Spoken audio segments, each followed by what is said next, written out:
So I have too many buttons to press. So it's my first online session that I'm conducting in a working group, and I think it's the first of its kind in this working group, most likely actually, at least with those people that are here, all of you. And as you know, because I shared a lot of material with you, and some of you already went through the presentation and the Miro and were maybe super excited or disappointed, as there will be no surprises right now, but there will be surprises as we will have a couple of lectures, obviously, and conversations. It's really about to discuss and imagine our future leadership and strategy, global conversation and collaboration, actually. So to establish really a global conversation on this topic and to see how we can go beyond the conversation and start to collaborate. Obviously, it's about sharing, learning from each other, how we are navigating through. Maybe we find a better word. I don't like to speak about the crisis all the time. I'm not so sure to talk about the new normal or to next normal, and maybe to open the pathways to co-create some ideas and concrete steps to go forward.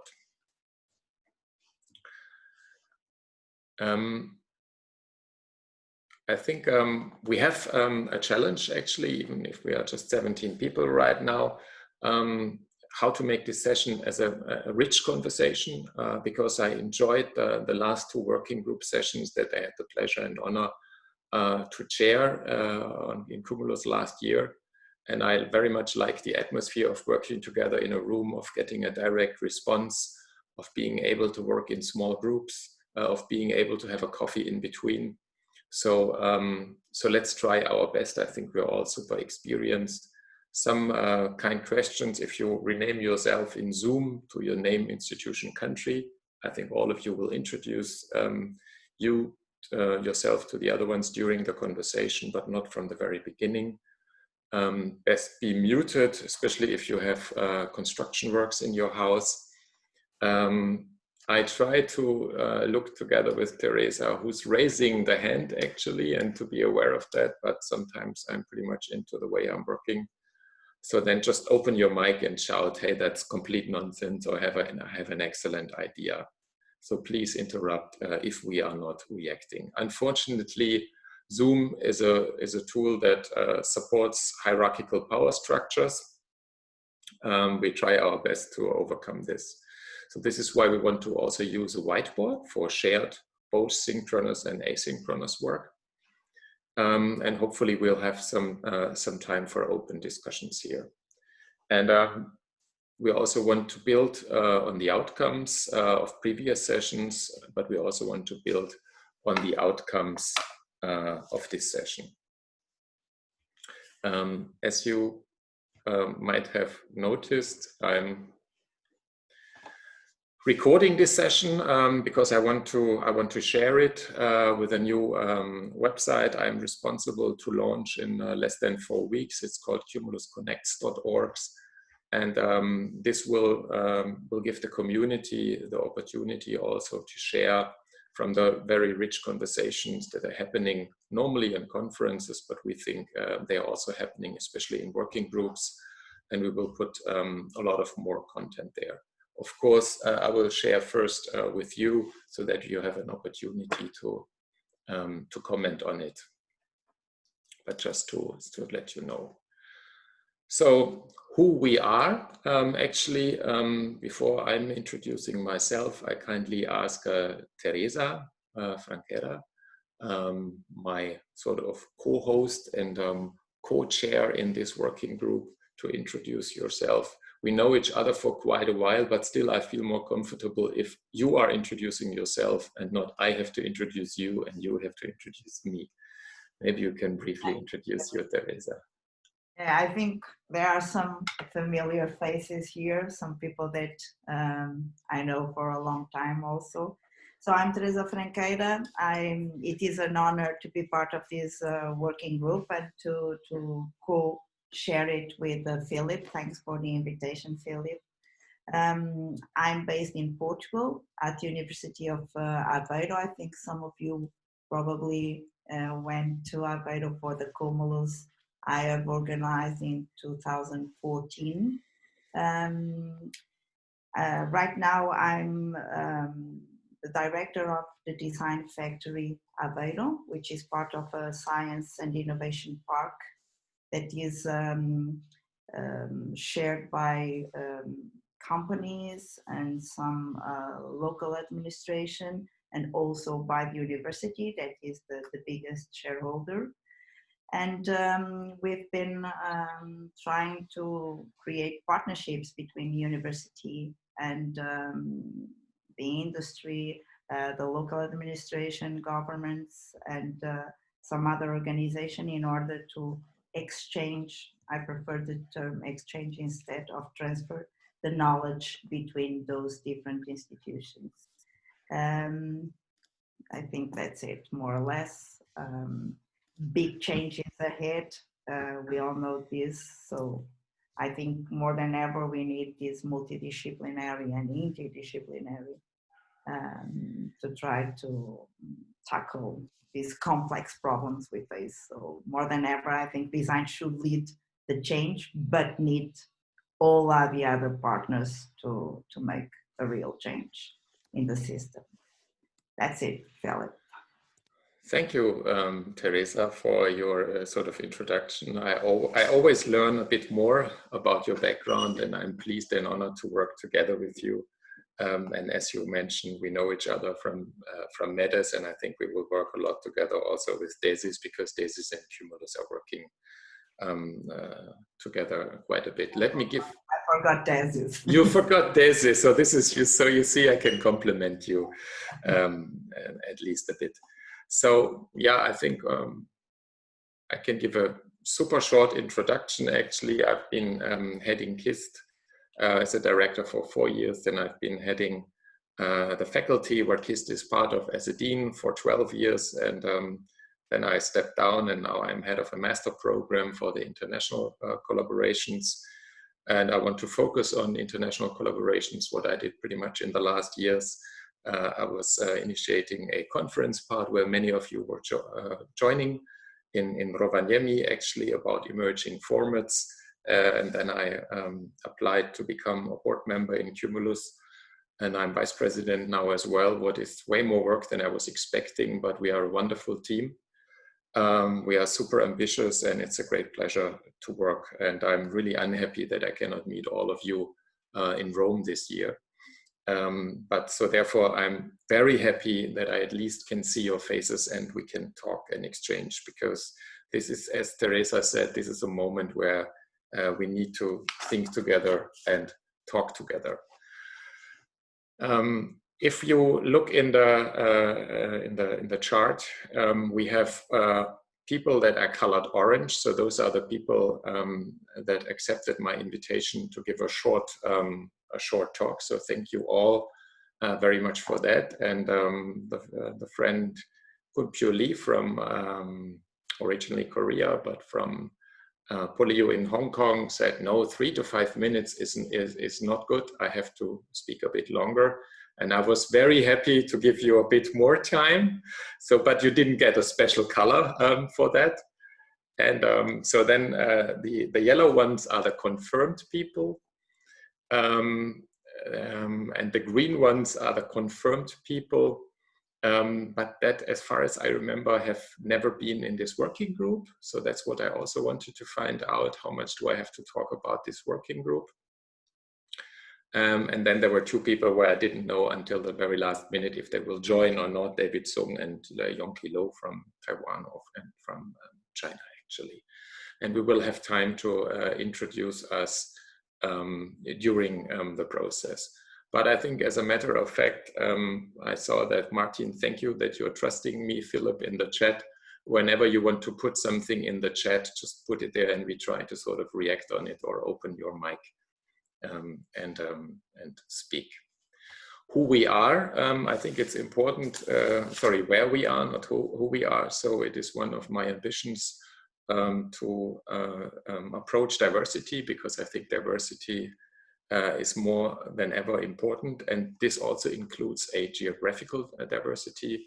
Unfortunately, the Americas up to now are still sleeping or having connection problems, but I'm happy that we have pretty diverse points all over the world, and very many people are coming from Europe actually.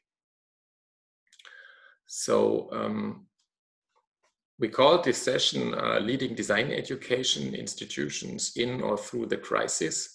I think you can read it in multiple ways. It's either leading design education institutions, so that are leading, or that we are leading our design institutions in, or I would prefer through the crisis. And I think the overall notion should be that we are resonating with leaders from other contexts and cultures. Glasgow has moved from Scotland to Ireland. So thank you, Gordon. You're super free to adapt this in the in the Google Doc. This is very democratic. So that we share the challenges and the expertise and the perspective and the possibilities, that we learn from each other, that we are connecting, that we are mapping the opportunities for us to use this momentum, because I believe very much that this is a momentum that we can and should use, and where we have the responsibility to use. But obviously we have to structure everything a bit. So to look at the ambitions, I think I want to outline the opportunities that we see for this transformation. I yesterday just heard a speech from Uwe Schneidewind. He's one of the big leading, I think, European, he's based next to Cologne, transformation prophets, I would say. But the transformation and change, but on different levels actually, and to understand actually which levels are there and how can we act. To share the experience on the way we are managing the crisis, because whenever somebody talks to me, is this online teaching? I said, no, it's crisis management by different opportunities. And maybe also to invent and explore some low barrier formats for us to collaborate in times of restricted travel. And it is, as you see, pretty much pre-structured, and we are happy to have some inputs, but maybe we can figure out some hot topics amongst us of shared interest, like new or next democracy, the new rural or whatever, where we can work on across boundaries. Because when everybody is excited about true interdisciplinarity, I think it's way easier to approach when we talk about a specific topic we can work on together. I would be very interested in that. And this means also connecting to external partners, whatever external means, external to the Cumulus members, external to the community, but also to non-designers. And if you have any sort of additional things that you want to bring in as an ambition, because Teresa and we are coordinating, we are suggesting, but what we are aiming at is to create a platform where we are working together and can build on what we're doing. So actually your ideas are very much not only welcome, but important to make it a sustainable success. So the agenda for today is actually right now to give you a short background on the working group, and maybe even Annette can sort of comment if I forget something. I try to make it very short because we had a presentation in Rovaniemi about the background, and I gave a short presentation about the background also in Bogota. So if we always start with a long background presentation, it might be boring for the people who are already in there. I just want to kick a bit with Teresa a bit. Where are we now? So the needs and opportunities in the current situation. And then I would be happy, and we have something like 50 minutes for 7 talks, even if the friends from CAA in Hangzhou are not yet here. We called it Our Global Conversation today, part 1. So short inspirational talks followed by some short conversations. Then we will have a short coffee break where we can meet in the breakout rooms. And then we have another half an hour where I kindly want to ask all the ones that didn't speak up right now to briefly introduce themselves, maybe hopefully also by referring to the question that we were sharing with all of you about what is the most relevant strategic topic or question as an art and design school in the current crisis or transformation process to address from your perspective. And I think collecting those individual perceptions of a global phenomena is super interesting, and then trying to sort of build on that. And what we're doing then is to try to, as you might have seen if you went through the documents, if you found the time, to pre-structure our conversations that we might have after today, either remotely or in the next online session that I hope to have with you. And then to end up, how can we sort of proceed? What are the mechanisms that Cumulus is providing? What are the ideas that we have? And then some general feedback, how you like the session, what we can improve. So that's the more or less the outline. Is there anything where you think we should add from your side? Is there anything very important that I have forgotten? Any burning point? Teresa, from your perspective, everything? No, I think it's perfect. So, and for Teresa, I prepared something, especially for Tadanori, because last time he was speaking so much. This is like this.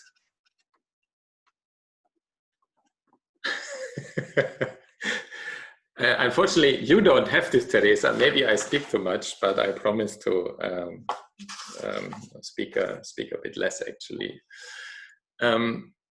Just let me give you a short review on, I think, on the last 5 years of this working group, because I think it's super important. And I had a conversation with Annette about this, who was basically, I can say, co-chairing this working group for a long time. And unfortunately, Lene is in the train, is moving, and cannot connect to us. I just want to share with you, and you can sort of read it on your own. This is a background from the Leadership and Strategy Group, a summary from the conference in Rovaniemi 2019 that goes back to the way they understand. We understood ourselves. Actually, I copied it from the presentation.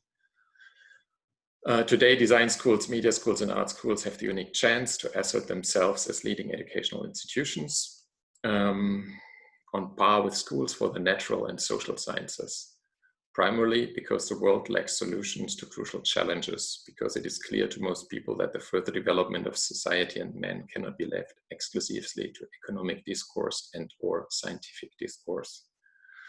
And then, to me, I think the very important point, how do we make full use of this opportunity to influence the world in favor of a more sustainable and humane development? Looking at it today, because this today, that where I put the asterisk, is from last year, and last year there was a different today than today.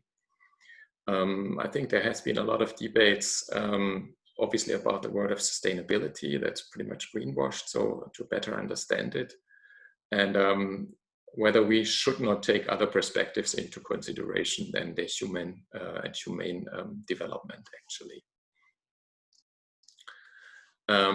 And looking at what global means in terms of the economy, I think this is something that we're all struggling with: funding, the money that we need, the attention that we need in order to give a meaningful contribution, and the political influence that we're having. And there were some really, really sort of very remarkable and important outcomes. It was a manifesto of the working group that has been shared, and the Calding Declaration in 2019. And all of this is accessible also both in the folders that I shared with you in previous groups, but also with a Miro board. So I try to sort of build on what is there. And but I think as we are in a very, very special situation today, it is important to maybe sort of reframe this a bit. Annette, did I forgot something super important? Anything? No, you're shaking your head. Okay, so I'm happy so that you're mentioning this. I just in a newspaper, and those are my last 3 minutes that I'm talking. I saw a nice comparison actually between either this very first photo from Apollo 8 taken in 1968, Earthrise, or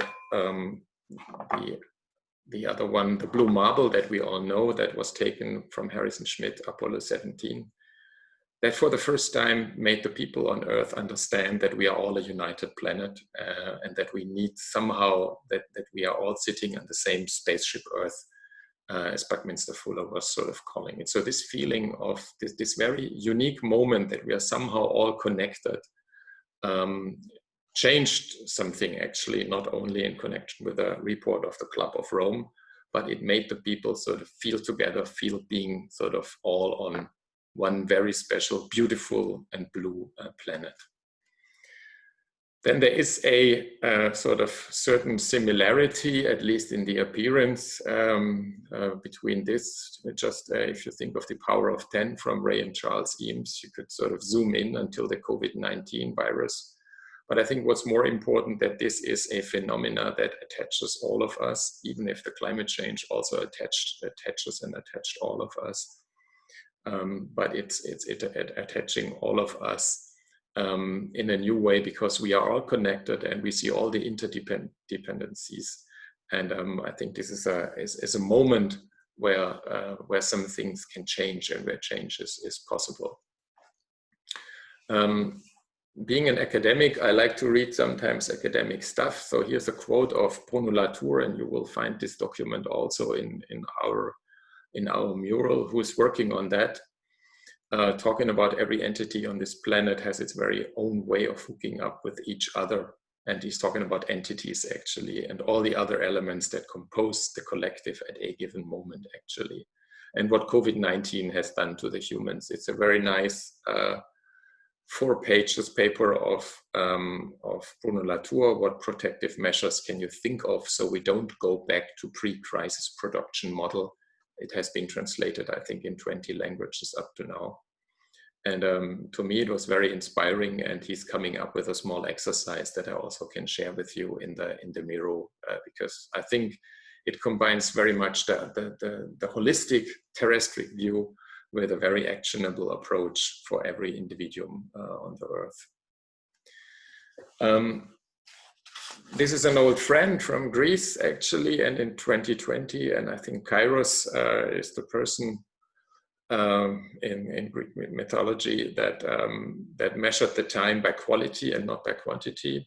But our human world is driven by quantity right now, so this is why we have Chronos as keeping our time. But Kairos is actually, to me, a very interesting sort of image and reminder that we can use a momentum, and I think there is a momentum now that we can use. And this is a chart that I have stolen from Aalto University. So the Dean Thomas Auvinen presented this to the community in the General Assembly. And, but I just think it's important, and to me this is one of the things that I want to find out in this session. What do you think, to which degree we are in a disruption? We are in a very critical change right now, because being in Germany, where everything is as always right now, and the people say the schools are opening again, come on, this is not a real crisis. It's interesting to see that a school like Aalto, that has design, but that has 2 other departments as well, is coming up with such a phrase. And I presented it this morning to my master students, and they were super surprised that they are dealing with that on that level. And I think it's interesting for us to find out on which level we can deal with that, we as sort of design educators.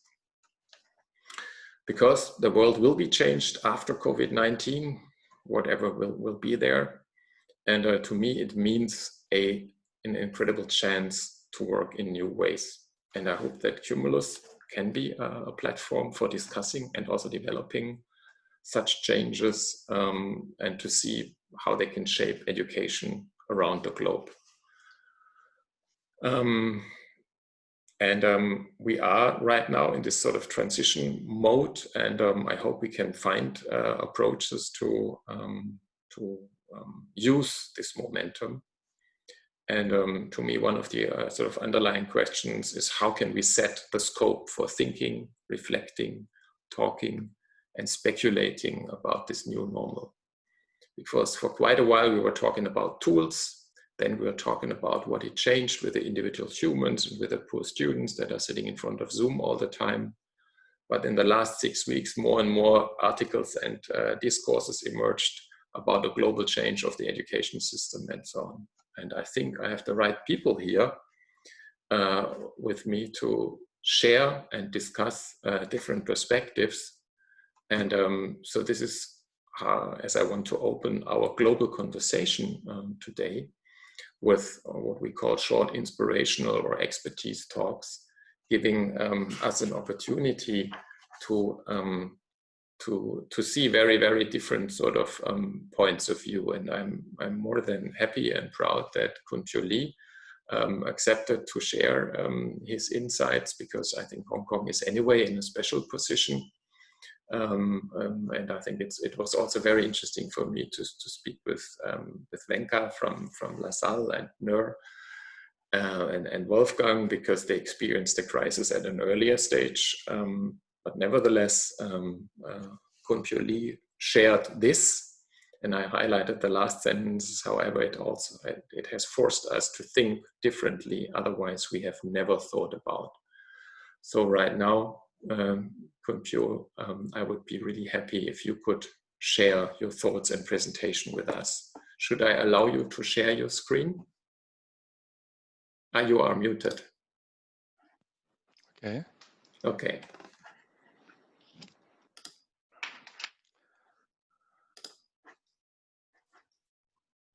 Wonderful. Right.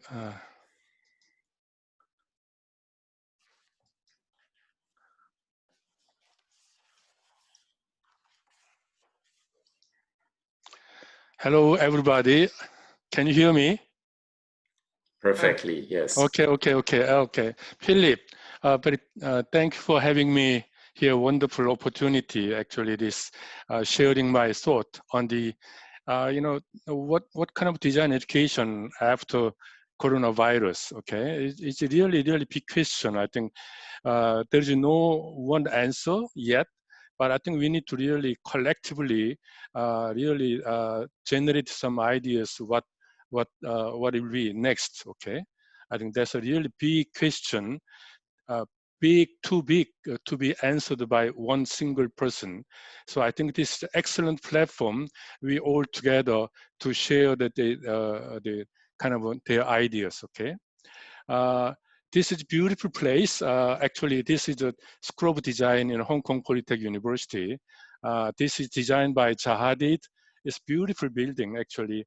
Otherwise, I mean, unless we have this kind of difficulties, I will see, let me see that, how beautiful this is. Let me turn around my camera. Can you see that outside?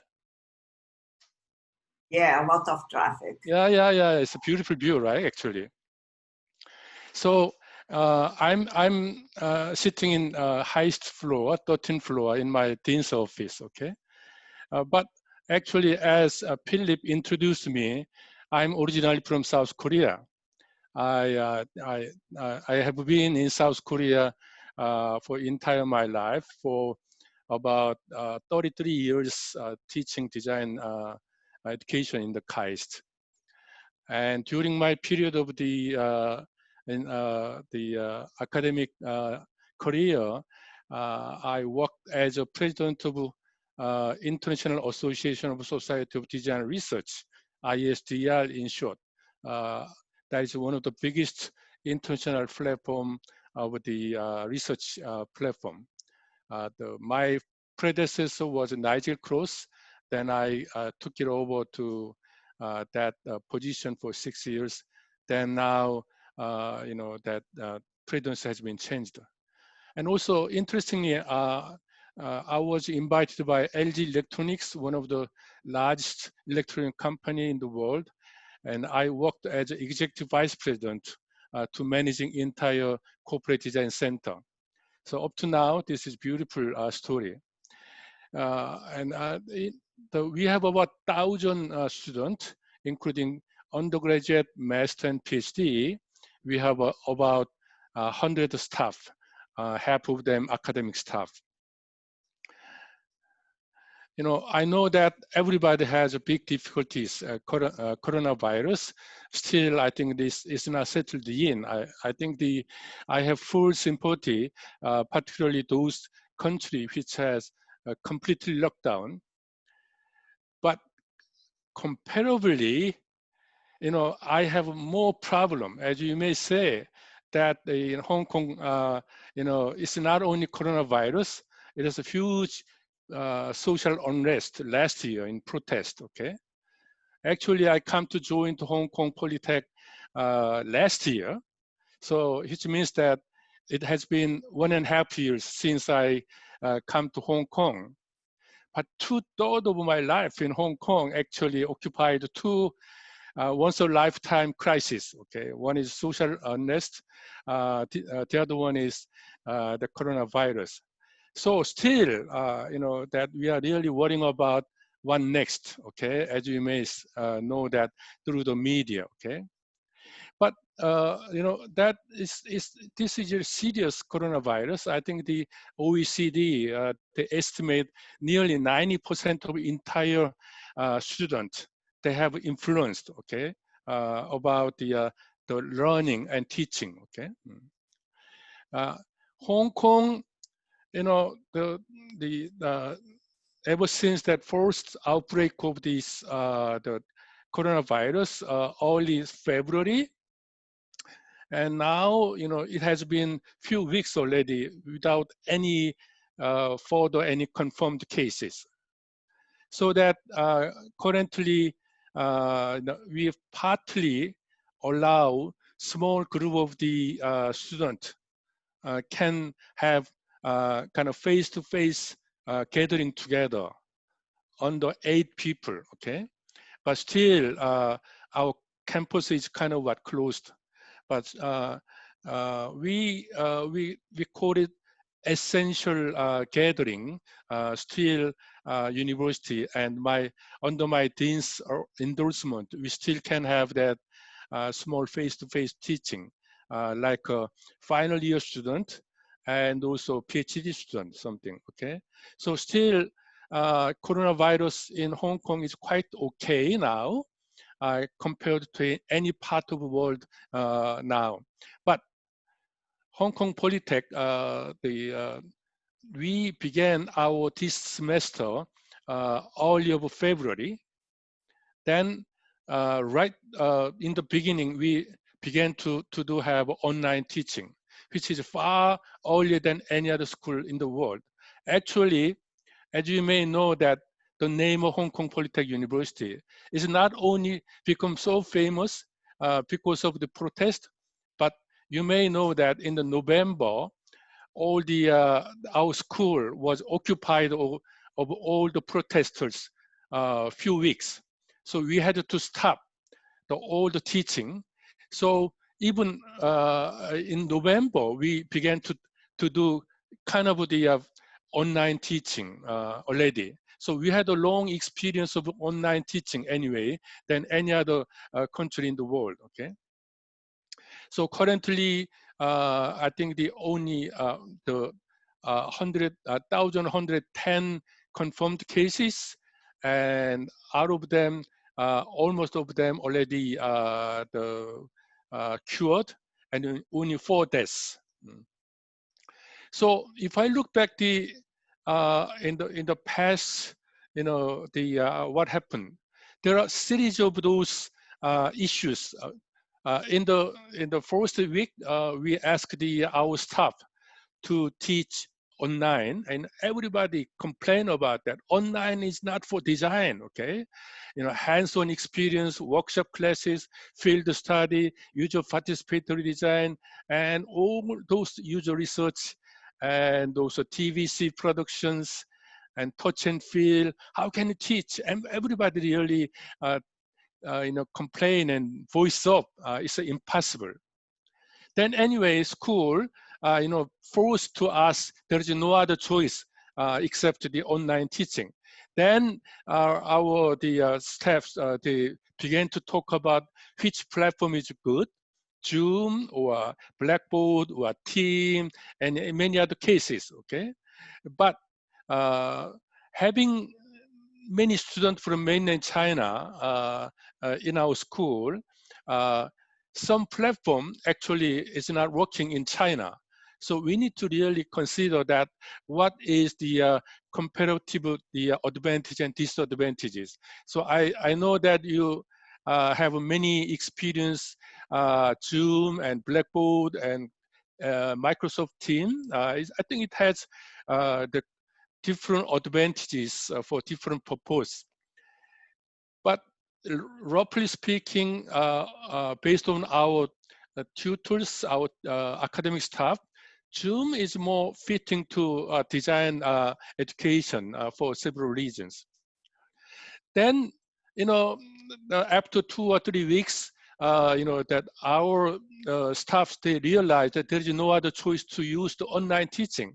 So they gradually begin to revise our original way of teaching into more online form. Okay, for example, they have a more longer period of the secondary study, which can be done through the book or network. And also they create a lot of video in advance to illustrate all those the demonstration. Many people change that ethnographical field study, so-called nethnography, meaning that network ethnography. So they collect all those things and so on and so on. And also students are asked to demonstrate video, their homework, and also sometimes with a strong technological band, high band, we could live demonstration and sharing screen and so on and so on. And so there are many ways we adjust then. Then after half a semester, and people realize that online teaching is not necessarily all bad. There are something good side. Okay, that professors they begin to record material in advance.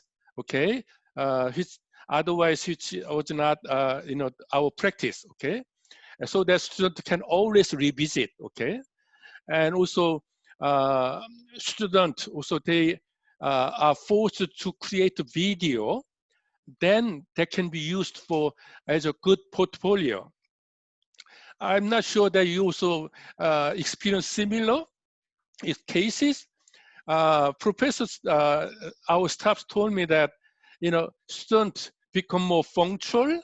They attend more highly attendance ratio, and more engagement in Asian context. That in the open classroom, students are hardly ask a question in the public, but through the online they have more engagement through the chatting, questions, and so on and so on.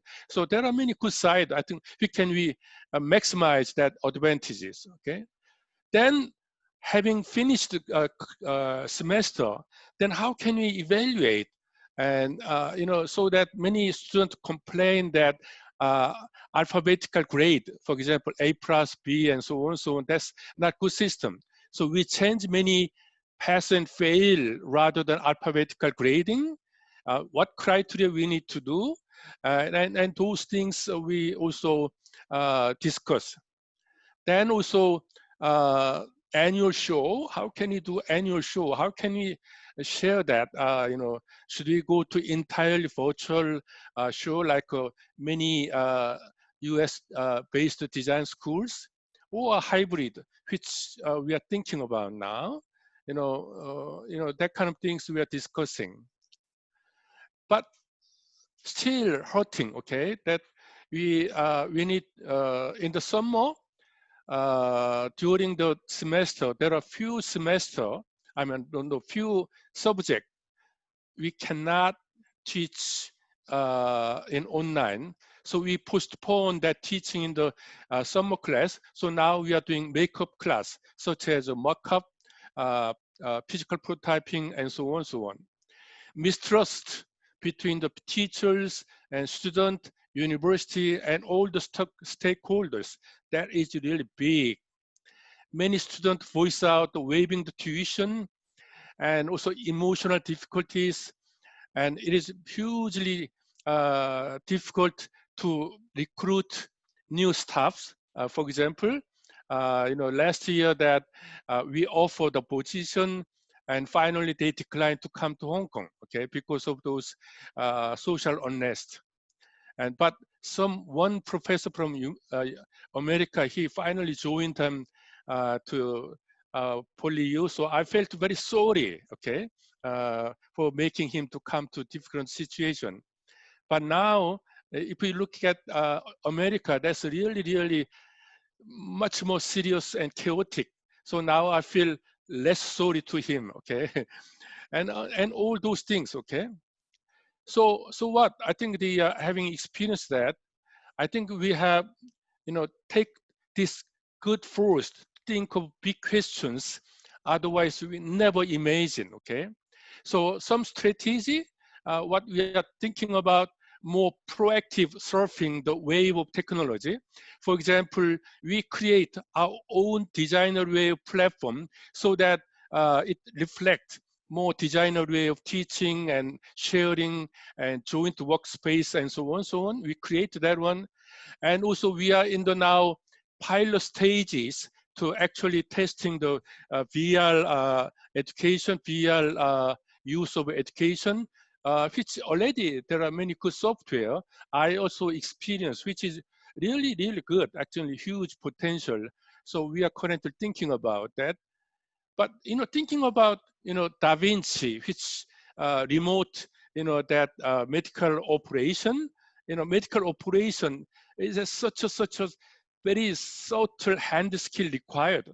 But even that, you can do remotely, operate that kind of things. You can think of that, okay? You can actively use this kind of technology to remotely teaching that hands-on skill for the student. Why not, okay? Then another one, we need to redefine what kind of design method, what kind of process we need to do. Do not just cry out, we need to still have a user-centered design, and we need to have all the different, things, putting them together. I think we need to redefine that. I think take this opportunity, how can we develop design-driven big data, okay? Not data-driven design, okay? So how can we use big data, okay? Digitalize the way of the understanding users, okay? Finally, we need to also think about what can design do for this kind of pandemic crisis, okay?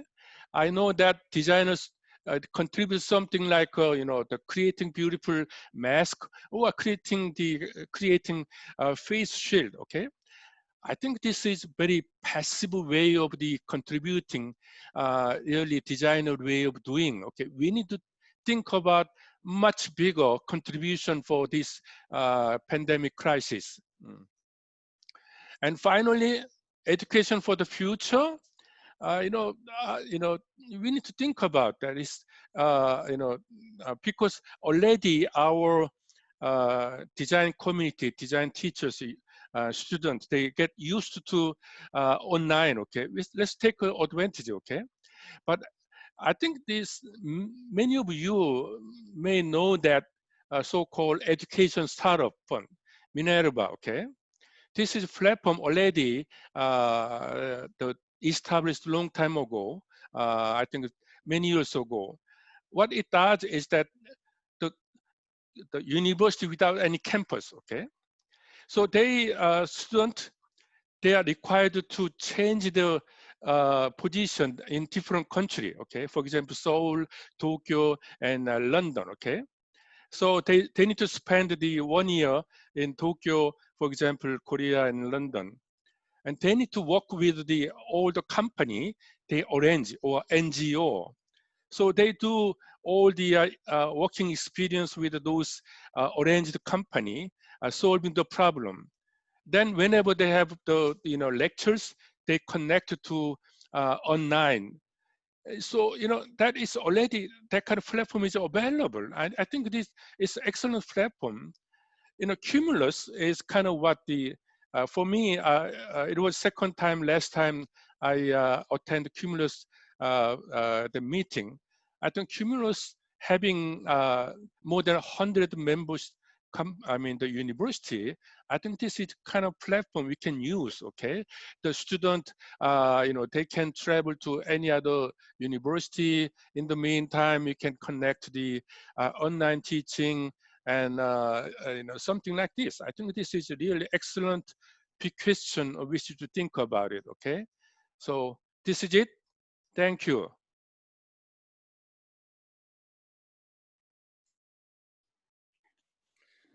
Thank you very much, KP Lee, for your report and suggestions and food for thought. That's super interesting. Will we have spontaneous reactions from the community being here to the presentation of KP? Comments?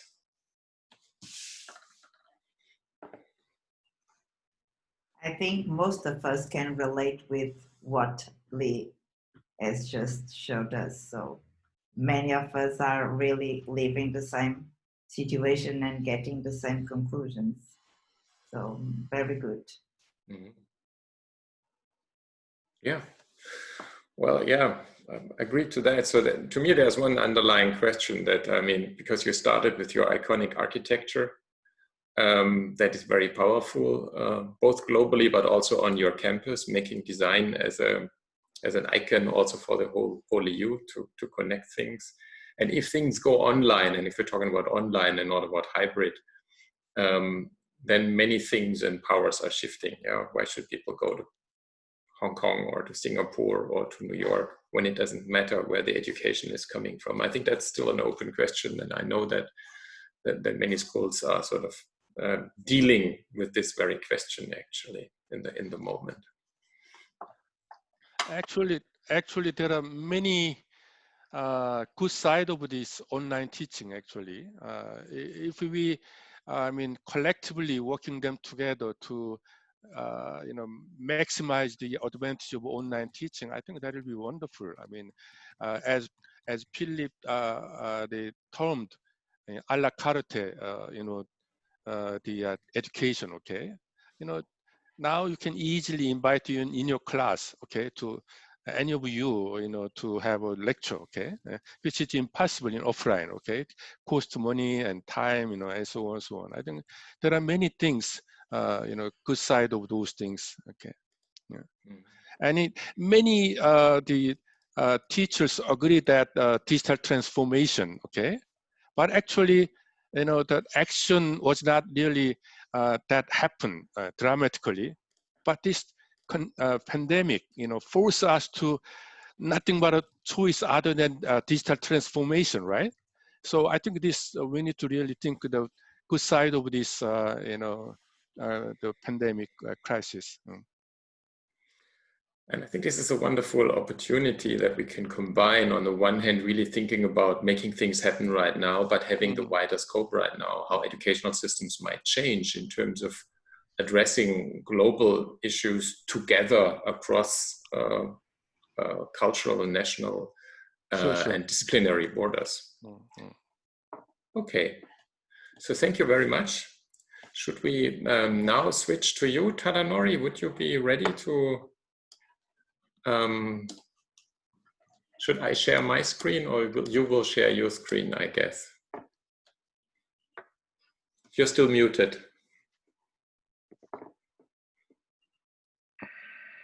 Can you show my sort of small notes on the screen?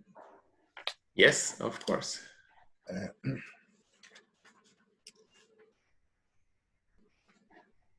Short moment. Here we go. Sorry. Okay. Okay.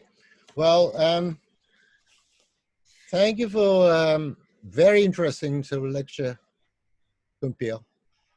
It's fantastic. I mean, actually, we are following your like sort of lines that that we just started online teaching just 1 month ago. So actually, firstly, all the members today, half of them I met in Rovaniemi, and the others are how to do, actually. I'm very honored to be a member of the Cumulus family, and last week, and I informed about we became the member from very memorial 30 years anniversary online. So everybody was so pleased, and even like sort of we just announced to the General Assembly and all the kind of like networks. Firstly, I'll let you know our situation in Japan. Actually, I'm not talking about like pandemic stuff and happening. Perhaps my English is not good enough for explaining about what happening in a political way or like a health, care, all that side. But I think it's the firstly, our academic calendar. I was starting from the April always. So actually, half a year gap between the global standard. So the government started thinking about we shift close to global standards. So starting the new academic year, starting from September, but it's disappeared because they too many, changes and too much at this chaotic situation. So still, we are starting the new academic year starting from April. But we announced to the whole students and freshmen from March and early May. But actually, the teachers are prepared to start the online teaching.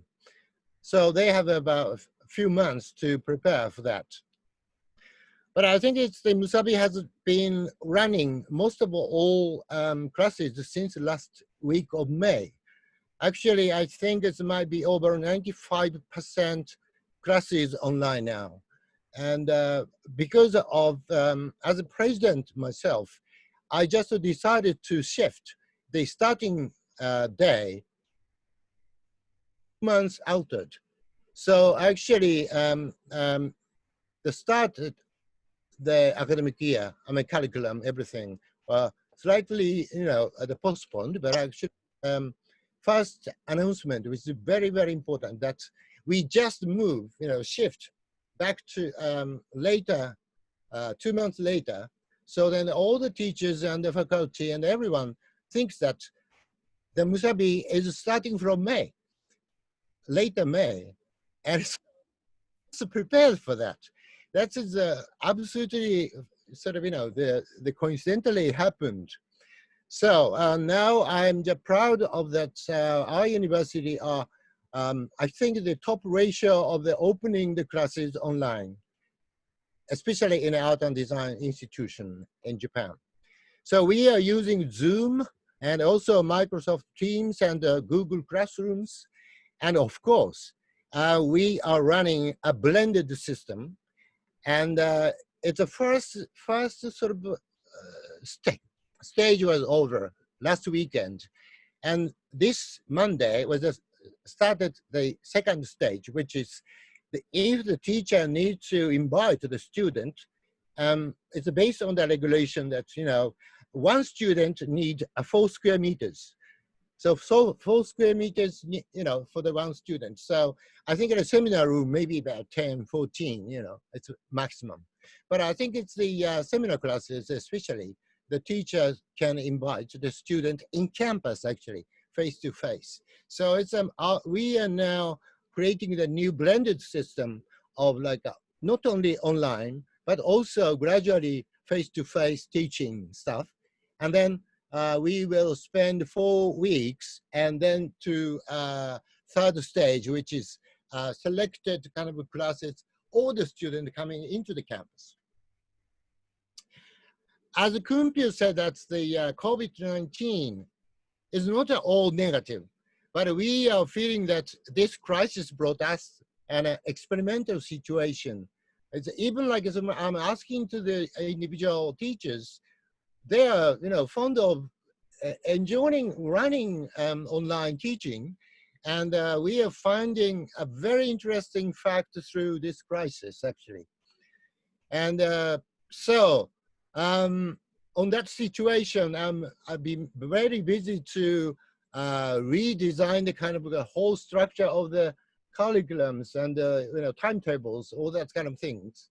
And always I need to announce to the General Assembly of the Faculty Assembly, and also the on site on the information on the website. And even like I need to setting up some like scholarships or like grants, the kind of things to save the very like the student who are really financially difficult because they are losing their sort of part-time jobs, or either like parents cannot afford the paying the tuition fees because of the they left the job, or like a company closed, or this kind of terrible economic situation. So the government decided, okay, we'll gradually open the kind of society, and people now gradually commute to the companies, but still half of them online business. So Philip asked me to write a kind of a topics for this meeting. So I just, couldn't imagine that, because I've been feeling a really like a fuzzy sort of feeling. So, but he wake me up. So, firstly, I wrote the design education and fostering a versatile literacy of creativity in the new normal era. And actually, the multiple categories and the disciplines might not be as the same as the past after this terrible but interesting situation. Because in fact that's we found our student, all these are the digital native, and they are good at playing blended online style to learn, and even they are enjoying it. So wow, that's the kind of potential way to think about that way. So the big question is, how do we change our approach or attitude in order to foster the issue, which is my sort of basic question. I thought we may invent new keywords for it, because the government are preparing for the next program for educating the more like it's called creative sort of mindset in the business industry, and also like local development, that kind of things.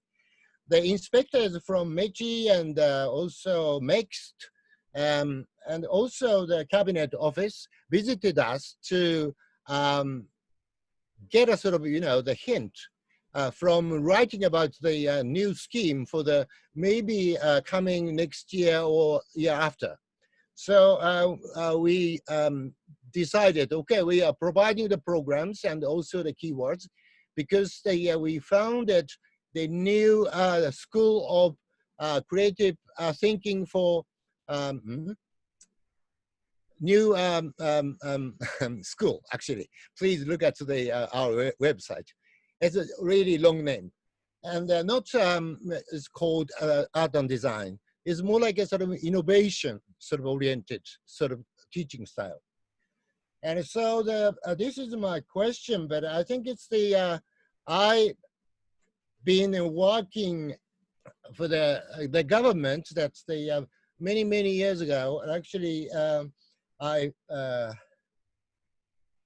created a sort of several words. It's called designability. It's a design ability, and also the designership.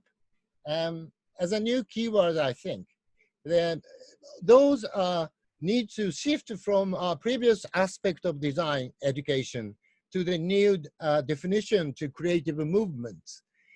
not only for the teaching in a school, but also we need to share with the society.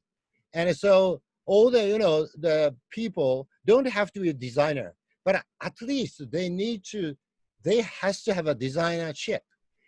And also when they using a designability, need kind of certain ethics. So we educate the student design literacy, including like sort of design skills and the methods and the knowledge in many ways. Of course, they're not only in the campus, but also outside. Even like sort of international collaborations, we encourage the students to get some sort of like hint of the mindset they has to build up. So now I think the designing are supported and including computing and ITC networking. Designability includes hand skill, but also ITC and AI. So I think the class dividing a kind of like a technology and the design, but it doesn't work. It's even like sort of, the online teaching is a good lesson for the young designers. I mean, students are familiar with playing with that. Even like a sort of that occasion gave them interest into more ITC. So, and also we need a kind of another side of thinking, which is we need the student need to have the right human ethics. So that I'd like to say designership as a new name, but actually the mentality and also ethics in their mind, and beside of the handling the designability in a new normal era. So if we observe our society, especially in Japan, well, Japan is isolated actually, especially in the linguistic situation that not many, well, even like including me, that's the Japanese are not good at communicating in English language, and even like sort of well, a student told me that, that my English is like a Yoda's, that the grammar is Japanese, but using like a alphabet. But actually, I think it's the previous categories and disciplines are not so important in order to beyond the rules of the specialization. So I think it's perhaps we need to force the student to acquire the basic or fundamental operation system in their brain. We are not hand jobs or like, I'm not talking about like a programmatic way of like applying for the industry or whatever. More like a sort of human brain, has to have a hybrid sort of online operation systems. So I'd like to say strongly that only art and design schools or like institutions have been fostering or educating the versatile literacy of creativity for individual ability beyond the rules in our society. So we need to get a chance now. It's a very, very sort of, it's not pinch, it's a chance. So I think it's this sort of like really like a bustle situation, it's a chance.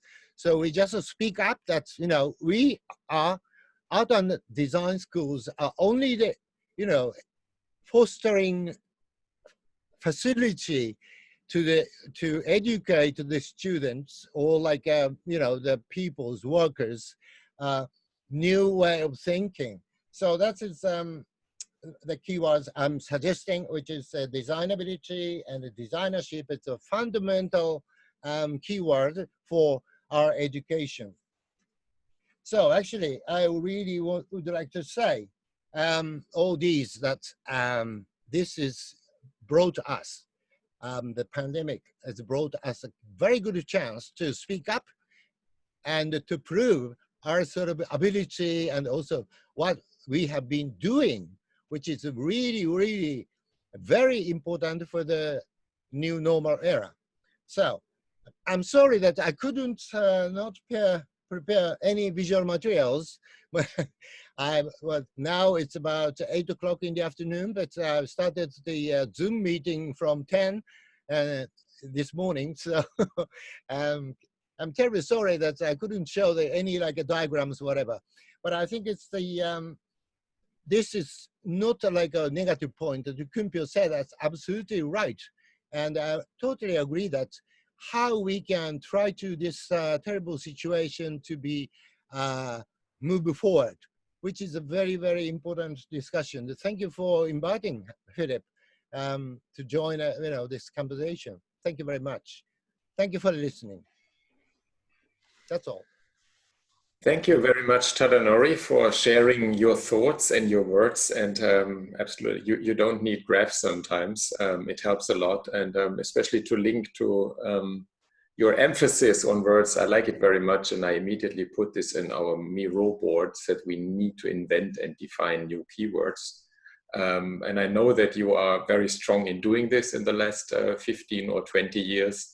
I remember when you invented the cultural engineer, and this sort of designability and designership, trying to avoid that something happens where maybe with design thinking that we just borrow a bit actually to other disciplines and start to define it, whether designability goes along with IT and things like this and ICT, whether it goes along with sociology. So, and I think this sort of needs to be sort of defined right now, and this also connects very much to Jung-Poli's question about how do we approach things and what are the methodologies actually. So, yeah. So thank you very much for that. Right.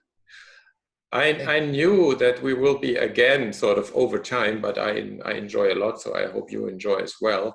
Are there immediate comments? We have also some new guests right now. We have Lene Tangard from Golding here. We have Aguinaldo dos Santos from Curitiba here. We have Makoto Watanabe from Tokyo here as well. And we have Yan and Claire Ki from, yeah, she's waving hello, from Hangzhou here. I hope I didn't forget anybody sort of showing up later. So if there are any spontaneous reactions, I would be sort of happy. Otherwise, please use the chat and do this in the board later on. I think it was a super important input. Any comments from your side? Okay, so thank you very much, Tadanori. Then I'm happy to have both Mathilde Agebo and Martin Christensen here. Mathilde I met first time in Rovaniemi last year when she gave a talk. And Martin I know also for quite some years in the collaboration, especially with with GSA Winter School actually. And you brought up a very interesting topic, and the stage would be yours, whoever yours would be, if you would sort of run the show together, or Martin, Mathilde. Yeah, thank you, Philip, and thank you everyone for chiming in. I need you to let go of the screen, Philip, yep. So I can, it's done. Can throw you in, and if this was an exam, I might flunk later because I have prepared some maybe more higher rising sort of thoughts on the situation. I'll see if I can share the screen. You share, it's fine already. Presentation mode. Okay.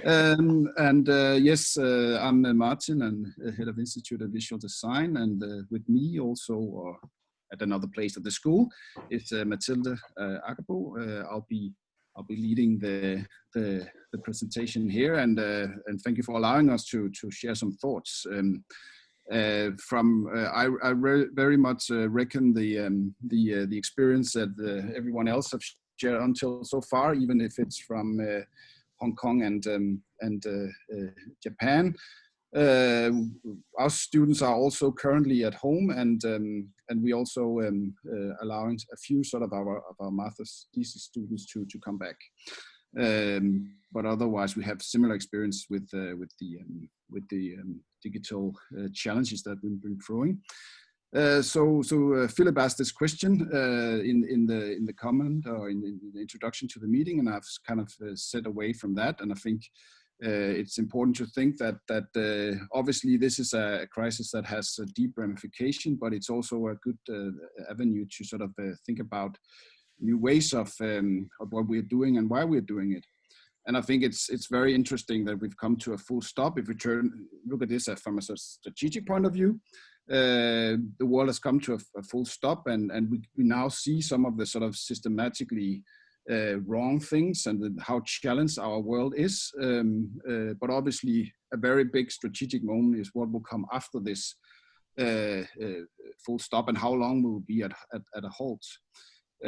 Obviously, and this talk I kind of centered around the Danish design DNA, not to sort of put that in front of everything, but I think this situation also comes down to how our societies are quote unquote designed. I think as educational institutions we deal with it fairly the same way, but our societies are quite sometimes quite different, and it's clear that sort of it's also the dominant ideology of our current leaders that shows how well we're doing. Everyone will fail. It's just a matter of how gracefully we'll do that.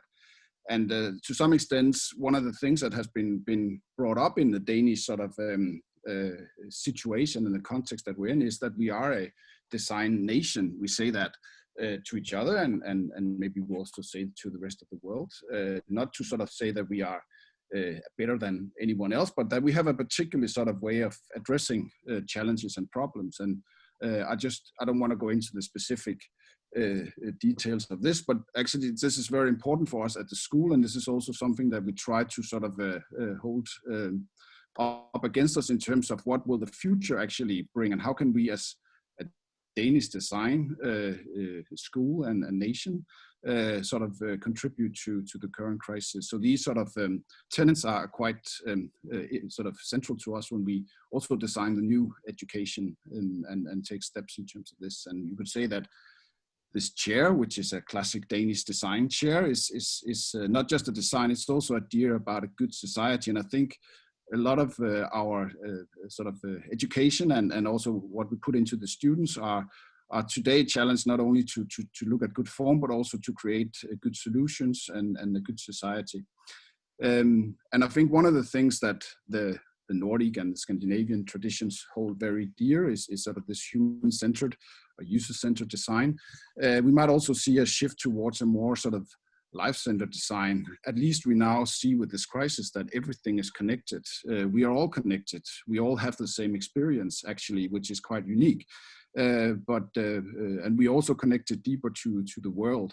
Your picture about the zooming in to the coronavirus from the outer space, I think is a good example of we see now that we need to move beyond just looking at individual needs to look at the more sort of ecological aspects of design.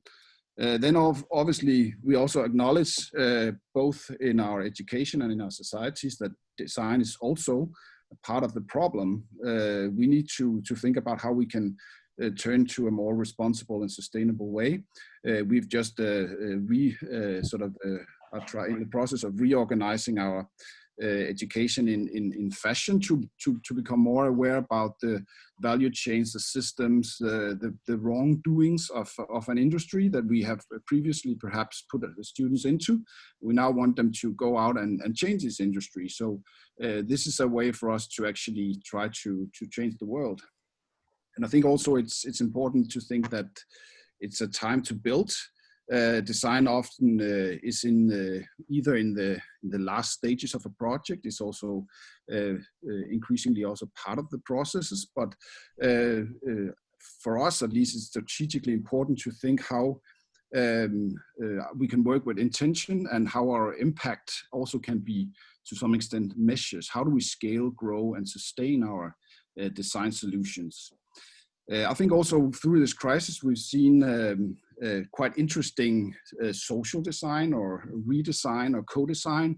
All schools in Denmark were thrown in to just reorganize education from some restrictive principles. And this has in your sense, it's a big co-design experience. And what can we as designers, being out of the loop, actually learn from what people are doing? Obviously, as many of you have already hinted to, the social innovation and the digital learning is something that we are being aware of, that there's a lot of things that goes on in society that we as designers can learn from, and our students need to engage it. So there's a lot of empirical work that can be done now to understand how people are actually reinventing social realms and learning in completely new ways. That is a strategic challenge and also an opportunity for us. Then I think also working with design, design is to change someone's behavior in a positive way, perhaps. So it's interesting to see that behavioral changes is actually possible at a very large scale.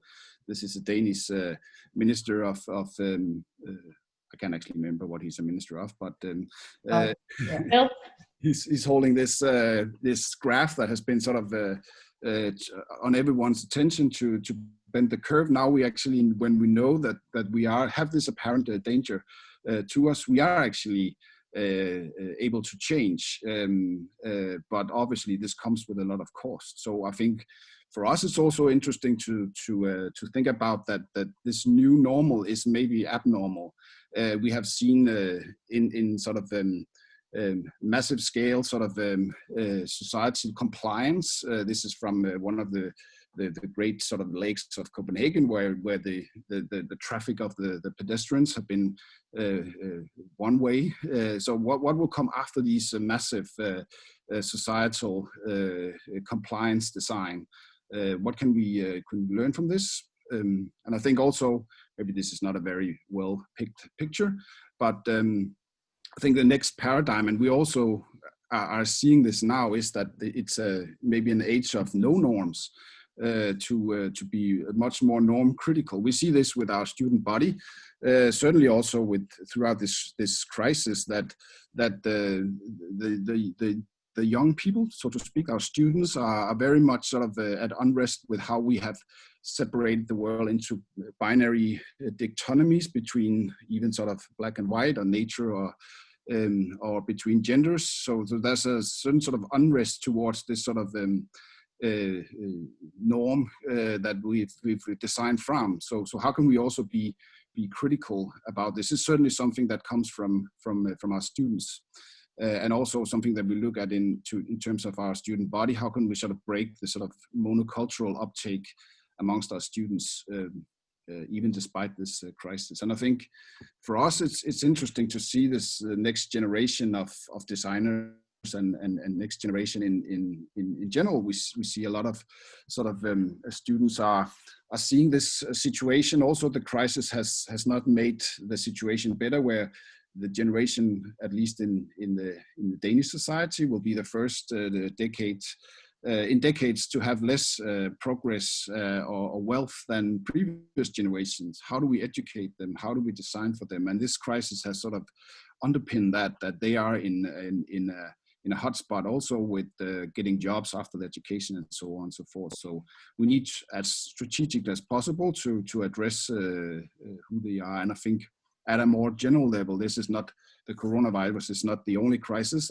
And also from Hong Kong, we heard about the social unrest, but this is also a time for a call to arms for us to engage in people and maybe in societies in new ways, from making sort of good solution to fixing wrong structures, as I wrote here. And this might be related to the George Floyd matters, but it can also take a lot of other form in terms of this. But it is an interesting and very sort of pivotal time. And I think for us as an art and design school that has a very rich tradition in material and form and aesthetics, I think it's important to see that ethics is part of aesthetics. Sorry, it's not exactly sort of the way that it's spelled here, but that aesthetical sort of material practices can inform difficult agendas and discussion. This is a picture from a show we had in Milan.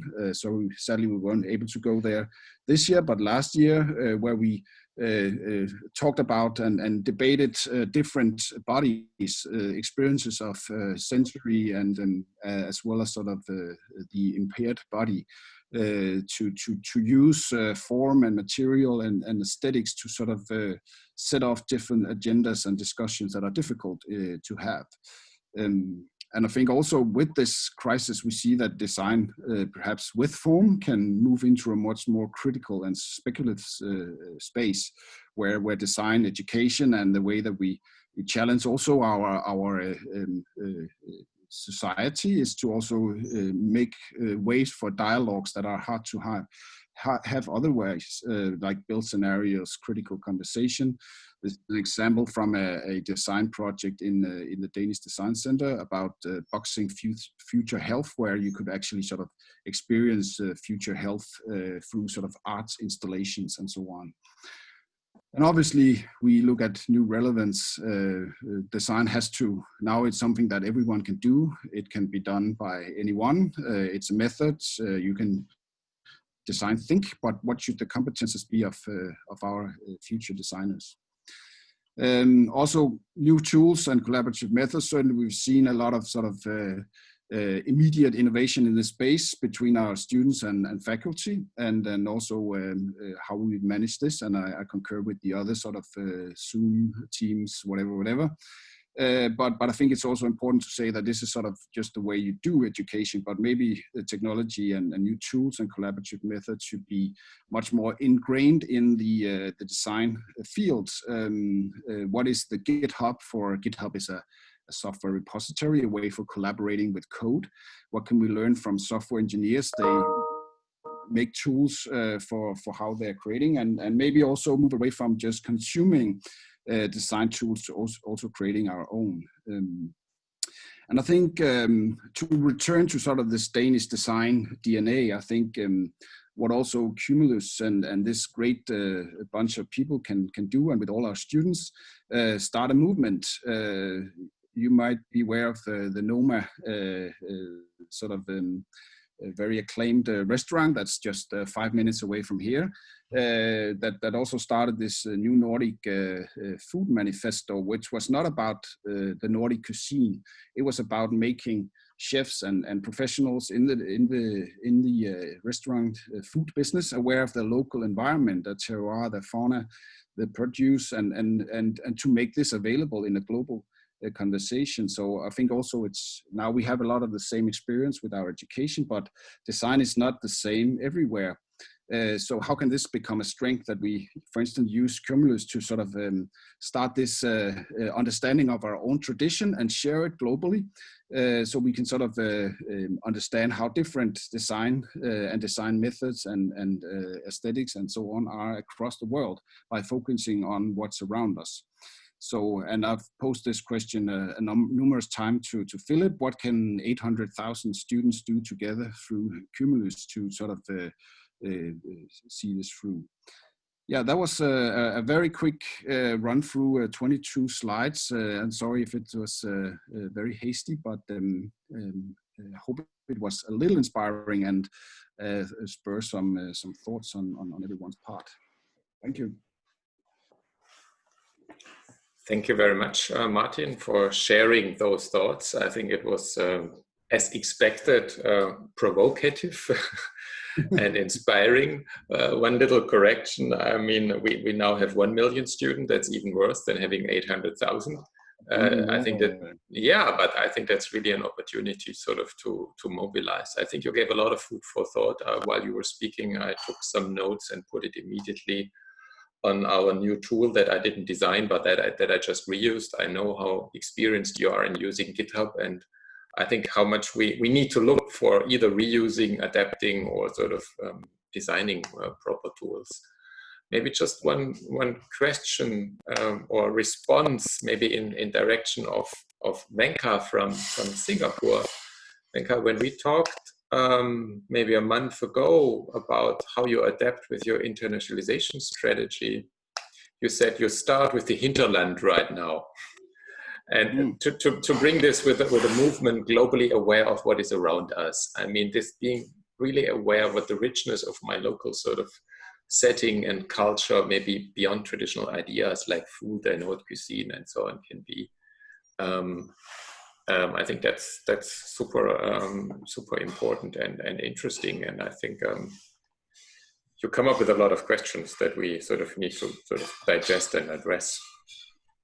Yeah. Maybe if I can say yeah. something, because I'm totally in line with what Martin just presented, and I took some notes before, but in fact you were saying in a better way what I was thinking, because in fact the responsibility that the Cumulus and all the design schools have to change the game, to not going back to what we were before, we can't do business as usual now. So the design schools should lead this next generation of designers to change completely the way they build this artificial world. And if they can't continue to build as it was before, because in fact we need to be more life-centered design, not any more user or human. It's really the planet-centered design. So I totally am in line with what you were presenting. Just food for thought, really. Philip, if I can just jump in and add a point? Yeah. This is Venka from Singapore, LaSalle, Singapore, and I really like the presentation and where we were talking about being globally aware. But I would also add on to the fact that I think increasingly while we're being globally aware, we also are finding a new language to be locally responsible. So it comes in together with how do we start to globalize, and it's not an either or situation, which is where political philosophy comes in and it becomes nationalism in many ways. But how do we link that globally aware and locally responsible opportunity? So to give you an example, coming from Singapore, which does not have its own natural resources, it buys its food from around the world. The COVID situation really put a crisis on its food supply in different forms. And a lot of its food supplies come from around the world. But at the same time, what has emerged out of it is increasingly you're finding new methods of creating, your own produce locally, and using literally, public housing to every site that could potentially. So there is a degree of reinvention and rethinking about what local produce can actually do. But at the same time, because the supply is very much part of the supply chain, global supply chain, it is also about rethinking out of the box and looking for non-exclusive environments where which produce can come through. And so you're looking at broadening the sites where which food produce and new cultures can emerge, from as far as Brazil to Mongolia to different parts of the world. So I think there's a new kind of a movement that's emerging in how people are going to mobilize themselves, move through these kind of systems that we will start to see. And do we necessarily design them, or will they become out of necessity? Is going to be quite an interesting one for all of us to pay attention to. Thank you. Thank you for that comment. I think we probably have to move on in the program, but I think it's important to say that the NOMA example is not about food per se, but about creating a movement that actually exactly works at the local and make this a global aware to the global community. And we could do that in design as well. Thanks. Yeah, I think those are wonderful sort of examples or beginning of sort of discussions that need to be deepened in terms of how can we act either as designers or what can we observe and then bring it in a broader scope. I mean, Aguinaldo just put in the chat to us, and I agree to that, about develop either policy-making competencies or engage in the way we're doing politics, actually, because things are changing as well. I think we see it in the US, and I just talked yesterday with a colleague about a project, designing democracy in 2050. How will it be, actually? I mean, which opportunities are emerging? And you've been about speculative design, Martin, but to me very often is too dystopian to show futures we do not want to see and come up with opportunities that might encourage people. I think this would be super interesting as well. Yeah, so thank you. I just put in the chat who has to leave in the next hour. I could have guessed that none of you will go for the 3 to 5 minutes, but I think that's super good. So what I did, actually, I was putting some comments there, and I really understand this session as an opportunity, at least for some of us, to intensify and work on some topic in the next month and sort of meet again. So I think we will sort of have some threads to follow right now. But I would love to ask Gordon right now to talk about, Gordon Hush from the Innovation School, GSA Scotland, to talk about exclusion and inclusion. Gordon, you sent me a wonderful PowerPoint. Should I be your presenter, or are you able to present on your own? I should be able to share. Just let me share.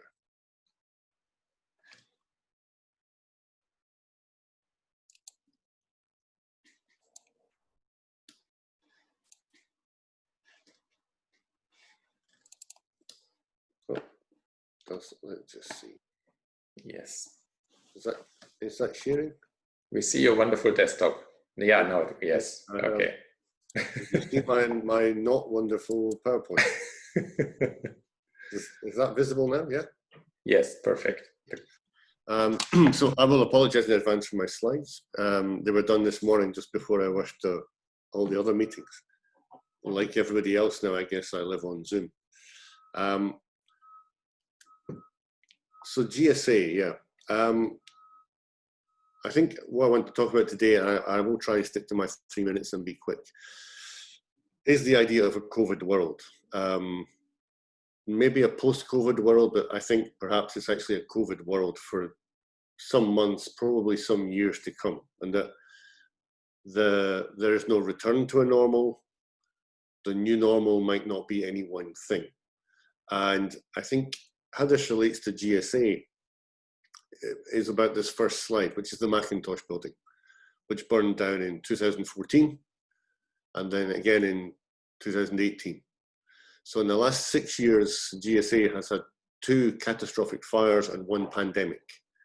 So we've been having a sort of slow motion crisis for a long time. And that crisis is also one of identity. So I think we've been trying to think about what an art school, art design, architecture school is, what it teaches, and how it engages with people beyond its own walls. Because I think that's something that we have struggled with historically.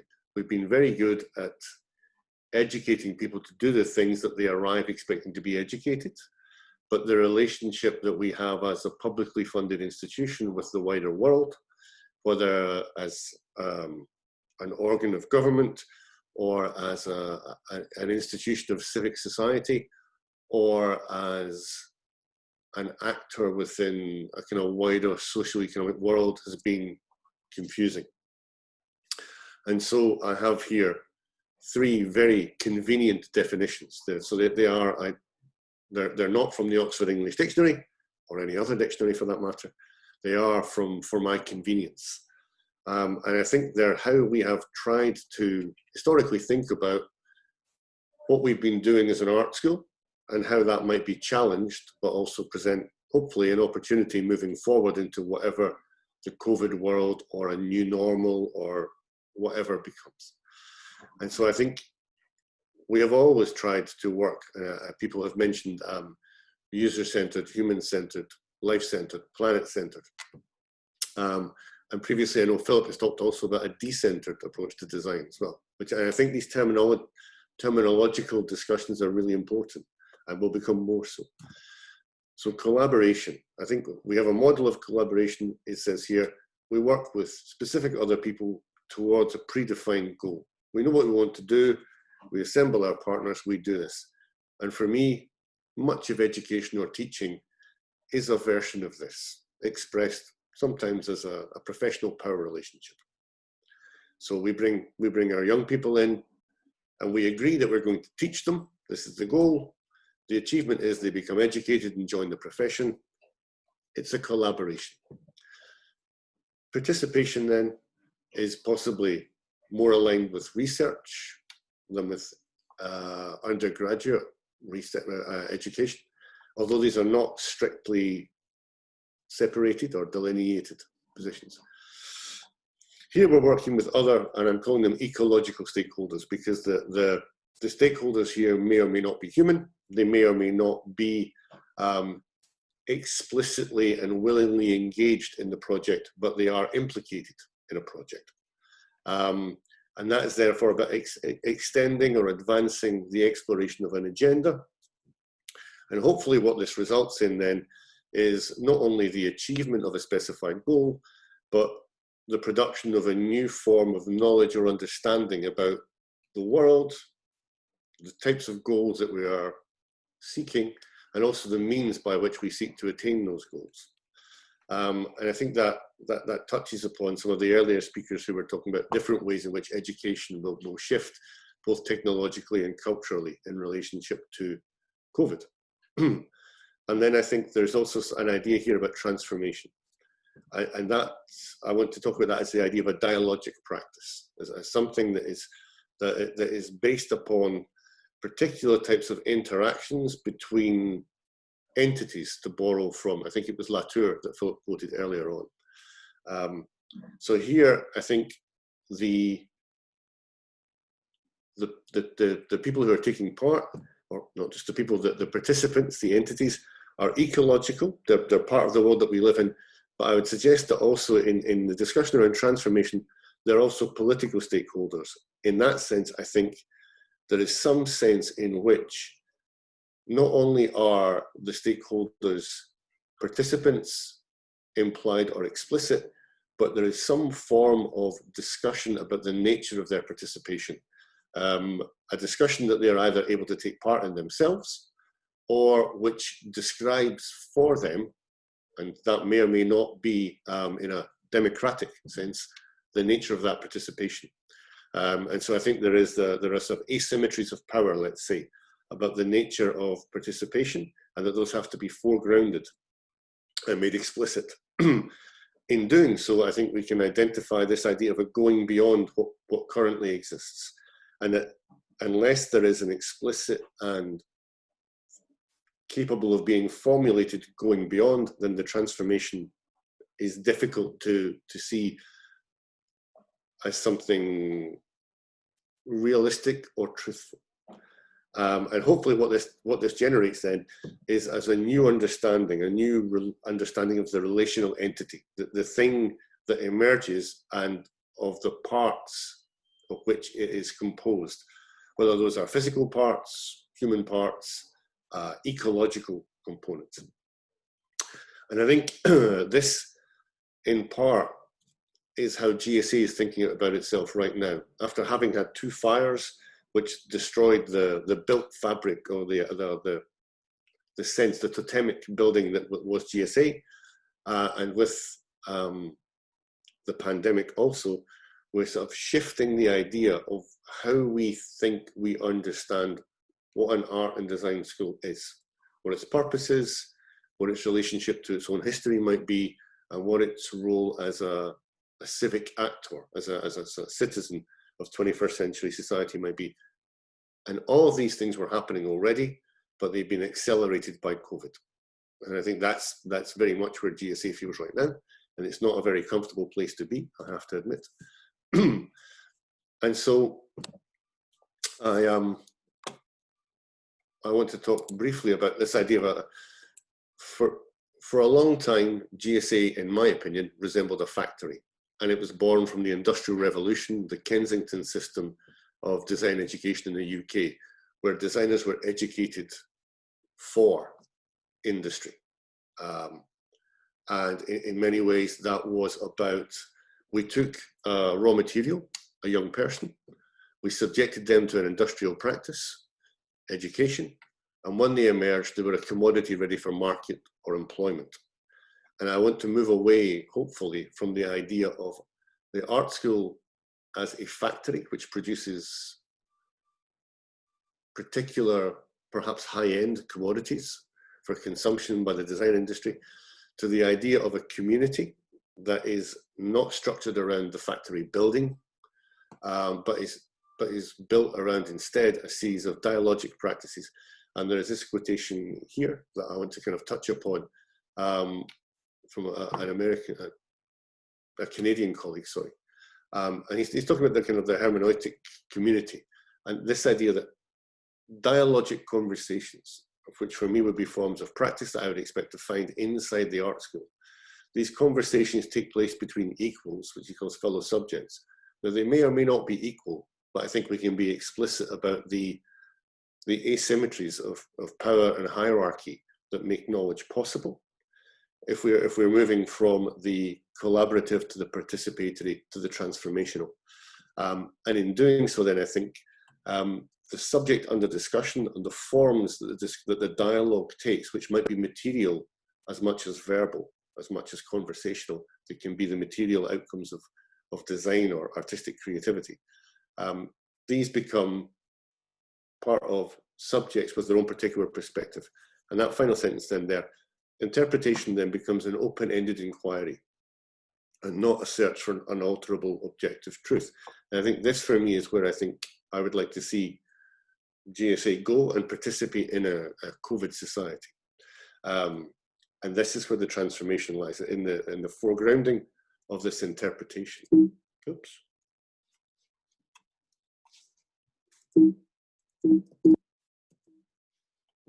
I don't have any more slides. Oh, no, yes, I do. Yes, that's weird. Sorry, the computer was doing something very strange there. I thought some of my slides had disappeared. So, this gentleman, Friedrich Engels, a colleague of Karl Marx for some time, made the observation in the 19th century that a change in quantity also entails a change in quality. And I think so. Martin made the point about 800,000, and Philip said, no, it's 1 million students. I think once a change in quantity, once we identify the number of participants, once we talk about the idea of scale, then our understanding of what is happening can be challenged or can be changed. So I think to say that cumulus is misleading, because cumulus was 100,000 or 800,000 or 1 million students is a different thing.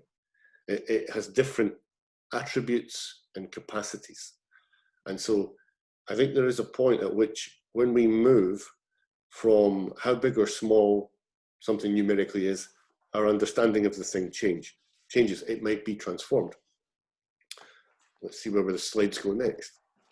Yeah, so for me then, the art school transformed, and this is where I think GSA is thinking, is, so post-COVID-19 or COVID education for me is a challenge of scale. It's about how we participate, how we stop GSA being an institution that has 2,500 students and become something that can address the 1 million people inside Cumulus, or the 7 billion people on the planet, or even just the 5 million people in Scotland, or the 60 million people in the UK. So GSA has to change its sense of its scale, but also it's the way in which its engagement, and this goes back to the first presentation, about the way in which we're using online technologies to speak to people who are no longer inside the factory walls, inside the walls of the institution. But once we start talking to our students beyond the walls of the institution, then we can talk to everybody beyond the walls of the institution. And what starts as a response to crisis becomes a crisis not to be wasted, to reference Winston Churchill. And so for me, where the opportunity lies is not a response to the contagion or the spreading of COVID, and the UK is still struggling with that. It's about living with the consequences of COVID, because COVID, I suspect, is here for some time. And in the UK, we're already talking about COVID-2, and it will come either in the autumn or in the winter. And so this means that there has to be a dialogic interaction between the participants, between the people who will take part in the transformation. And our notion of spatial proximity being in a classroom, geographical distance, do we go on an exchange mobility? Do we bring lecturers in from other countries? How and when at different times, or which technologies we're using to teach will all change. Therefore, I would suggest that the production, the manifestation of education will have to move from the factory model to the kind of dialogic community. And that this is embodied, hopefully, in the idea that we move from collaborative through participatory to transformational, that it becomes something that extends in time and space, such that the old idea is no longer adequate to contain the new reality. So what we change into, what we are transformed into, becomes something that our existing language is no longer enough to contain. And that is where the possibility of this crisis lies. Therefore, then, I think what for me is interesting about COVID and about the idea of the art school and about the very personal task of trying to think what GSA will become is GSA has functioned previously by accepting a very small number of people and rejecting a very large number of people as being inappropriate for engagement. I think the politics of a dialogic practice is saying, how can we engage with a much, much larger number, possibly an almost infinite number of people, so that you don't have to be a student at GSA to be a collaborator or a participant or someone who shares the transformation. Therefore, the idea of a dialogic practice and the emergence of the art school as a community, not a factory, becomes, I think, where COVID is taking Glasgow School of Art for the moment and hopefully for the future. Thank you very much. I don't know how to escape from, I'm stuck.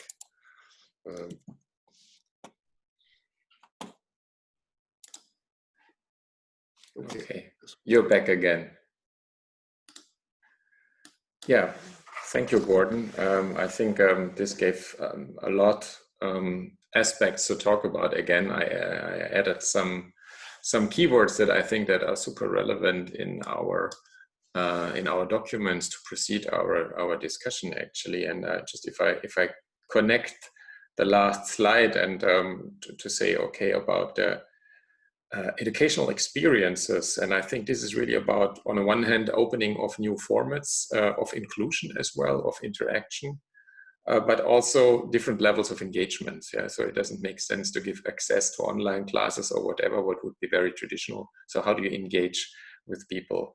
And maybe, so this sort of would be my hope, that this can be addressed by Lene when she's talking about the role of design educations in society a bit, because I think obviously you are addressing actually society and maybe even beyond society, because talking about maybe the non-human environments as well, but I think that's another level of discussion.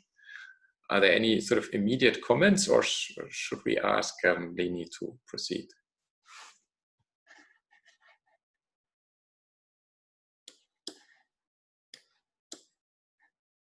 Okay, so thank you very much for sharing this with us. So, and now we have Lene Tangard from Kolding as well. So coming from the train. Yes. Straight to us in Zoom. So welcome.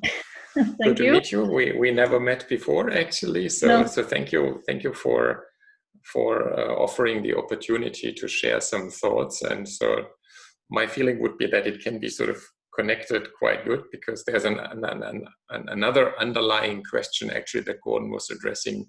So how do we engage with the stakeholders from politics as well to sort of get sort of visibility and spaces for sharing this new idea of what an art school or a design school can be beyond traditional grad shows and so on. And I know that this is pretty much in the tradition of both Kolding, but what I see in many schools, I just know from Oslo right now, they received massive additional funding, knowing that they made the way to persuade and show politics, that they found ways of, I don't know, scenarios and enactment of possible futures that politicians understood as well. So that's on one level also sort of opening the boundaries and interacting with society. But yeah, so it would be great if you could share some thoughts with us. I will, and thanks for for having me on board here. And I'm sorry about being late, but there was no connection on the train, so I'm here now. And Annette told me to say something just 5 minutes, just immediate thoughts. So I don't have any PowerPoints, but that gives me the chance to just improvise and say a few things about what's going on right now in Kolding and beyond Kolding, and also what I think about education and design schools. And I still have the pleasure of being a newly hired rector, so I have still a chance to be open, and I'm by purpose not fixating anything, but hoping to just go along, because I think that's what we need. I was interviewed yesterday by and I am interviewed every day right now, but it's strange. But a journalist asked me how the COVID situation, what my thoughts were about how the whole idea of predicting development, predicting growth, predicting where should design schools go in the future is maybe challenged to a major degree now. And I find that quite interesting, because I'm a psychologist and I come from the outside, you can say, and entering a design school, and I do take with me, lay people's ideas about design, and people often think that design is a lot about predicting linear development.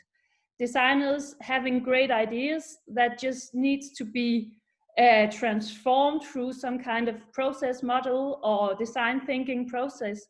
And I think we really have to challenge the whole idea about design as something that comes from the outside, imposed on people, which is, at least in Denmark, the often felt lay person's idea of design. So I think we're entering a world where less is to be predicted, less can be predicted, and I think it will challenge also the educational system. So that's one thing.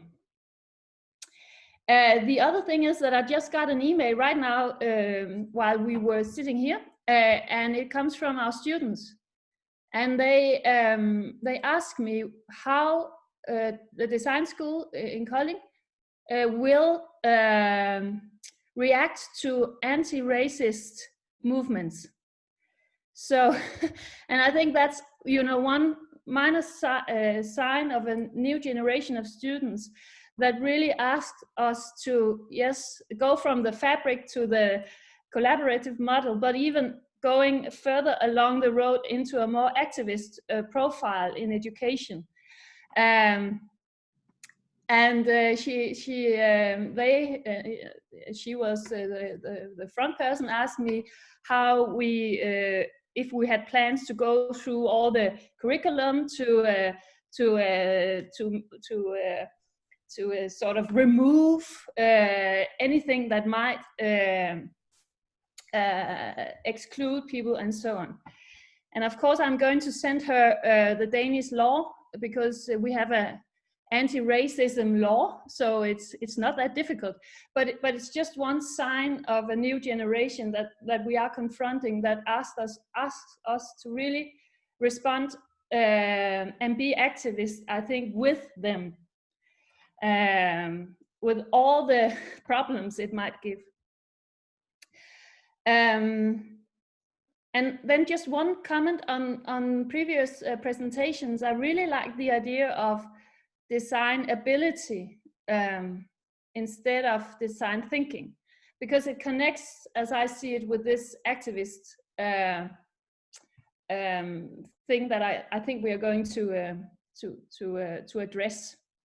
We have a whole seminar in November in Kolding about activism in academic institutions. So you're more than welcome if you want to join us. And we make it together with Aarhus University and some of the researchers there. So that's one thing. Talking about our school right now,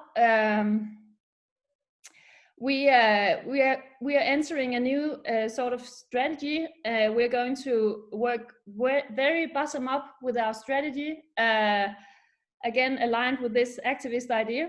I think it's more important than ever to really understand how students and people feel excluded. They feel something coming from the outside, so we really have to engage with them in dialogue and understanding each other. So we're going to see how we can also change our education and change our research directions, and this is going to be something that we will address during the autumn. But one sign of our school is that we believe in small changes. Listening to your presentations, you know, we tend to, and I love it, to have these very broad ideas, you know. Big things is happening right now. Society changes. This is going to be radical. And it is sometimes, these pictures are sometimes very far from where we are in our lives. And they can make us very passive, I think. That's a bit of prerogative maybe to say that, but there's huge steps from, you know, these meta ideas of where is society going, and then where is my life, my everyday life? What am I struggling with as a student, as a teacher, as a researcher, as a citizen? So small changes. I really think that to make people feel that they can contribute, they have to see the next possible step. And this goes for students, it goes for everybody. Yes. And then what more? One thing that I think, if I'm going to say one thing that I think we're going to work with in Kolding is when I entered the school, I said to the board, and I said to all the employees at the school, I said to them that now we're going to be a we school, I said. And that was because I want us to act as a collective. I want it to be a school which is not only Lena's school or Annette's school or, you know, our professor's school, but it's going to be an everyone's culture that we're going to make. And I really said it because I believe in it, but it was also, you know, something I said along with other things. But this idea of a we school has really caught some attention among the teachers and researchers, and they say this is we really believe in that. So I think we're going to work with this idea of a we school, a school for developmental communities, togetherness, a responsible community, and so on. Some of you others have also said something about this. And it comes from my own work on recreativity. I've been writing a lot of things about creativity, and creativity researchers are, some of them, moving in this direction of going away from the idea that creativity is something inside the brain. It is, but it's not that interesting, or it can be for brain researchers.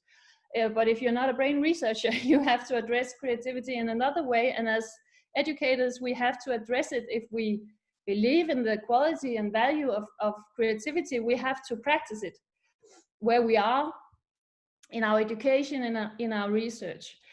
And this is, for a rector, it is quite a challenging idea actually, because what does it mean? It means that I'm not going to be fronting everything.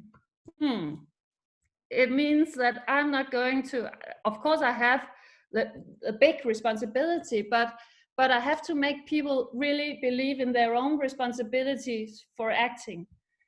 My response to the students mailing me today is also, what can you do yourself too? Because the school cannot, as an actor, sort of do everything. So how can students themselves be empowered to address what they think is major problems? So that's where I am now, and I don't know if any one of you can take anything from this, but I think the idea of a we school can somehow address some of the things that worries me a lot right now, which is increasing inequality in our world. Even if we in Denmark talk about, our Prime Minister talk about samfundssind in Danish, which is a societal mind that she thinks is what is needed. I think many people don't feel themselves as part of this big societal mind. So inequality, unequal access to educational opportunities, how can we engage 1 million students and billions of people who could benefit from designability in their lives? That's interesting questions, at least I think, and challenging questions. Yes?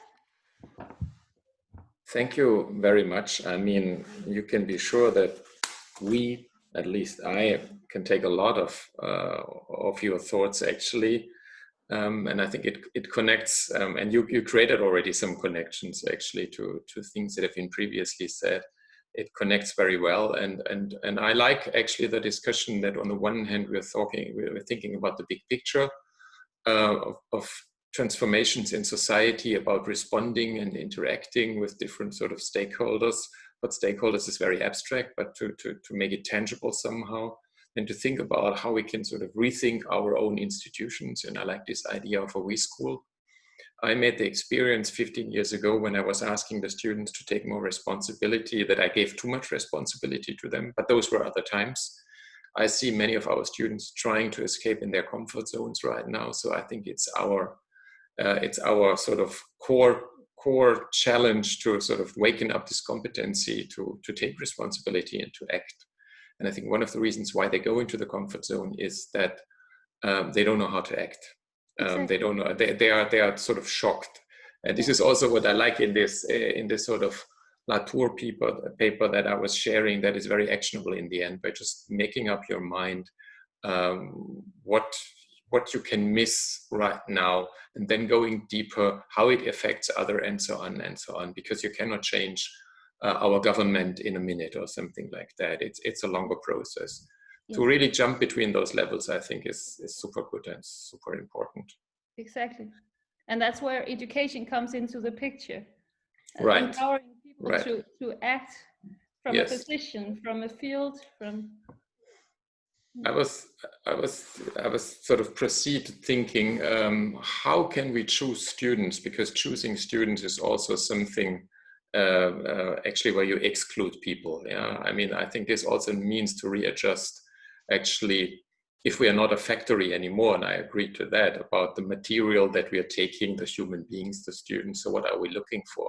The right people to be part of this we, I think, in a very diverse manner. And on the other hand, how does this we respond to the community right now, what is here, sort of the other schools, and how can it be meaningful for you and for others? Just as a small suggestion, I mean, I'm really overwhelmed by the input that all of you were giving. You completely killed our timelines, but I like that. I think so. My suggestion right now would be, we have 2 more presentations, but still, and I think, Lena, I think it was very good that you didn't come up with slides, that we give a bit of a space actually to responding to that, and maybe to come up with some voices right now, like a debate, like more like sharing more perspectives, if somebody wants to immediately respond to that, and then to go to the other 2 ones.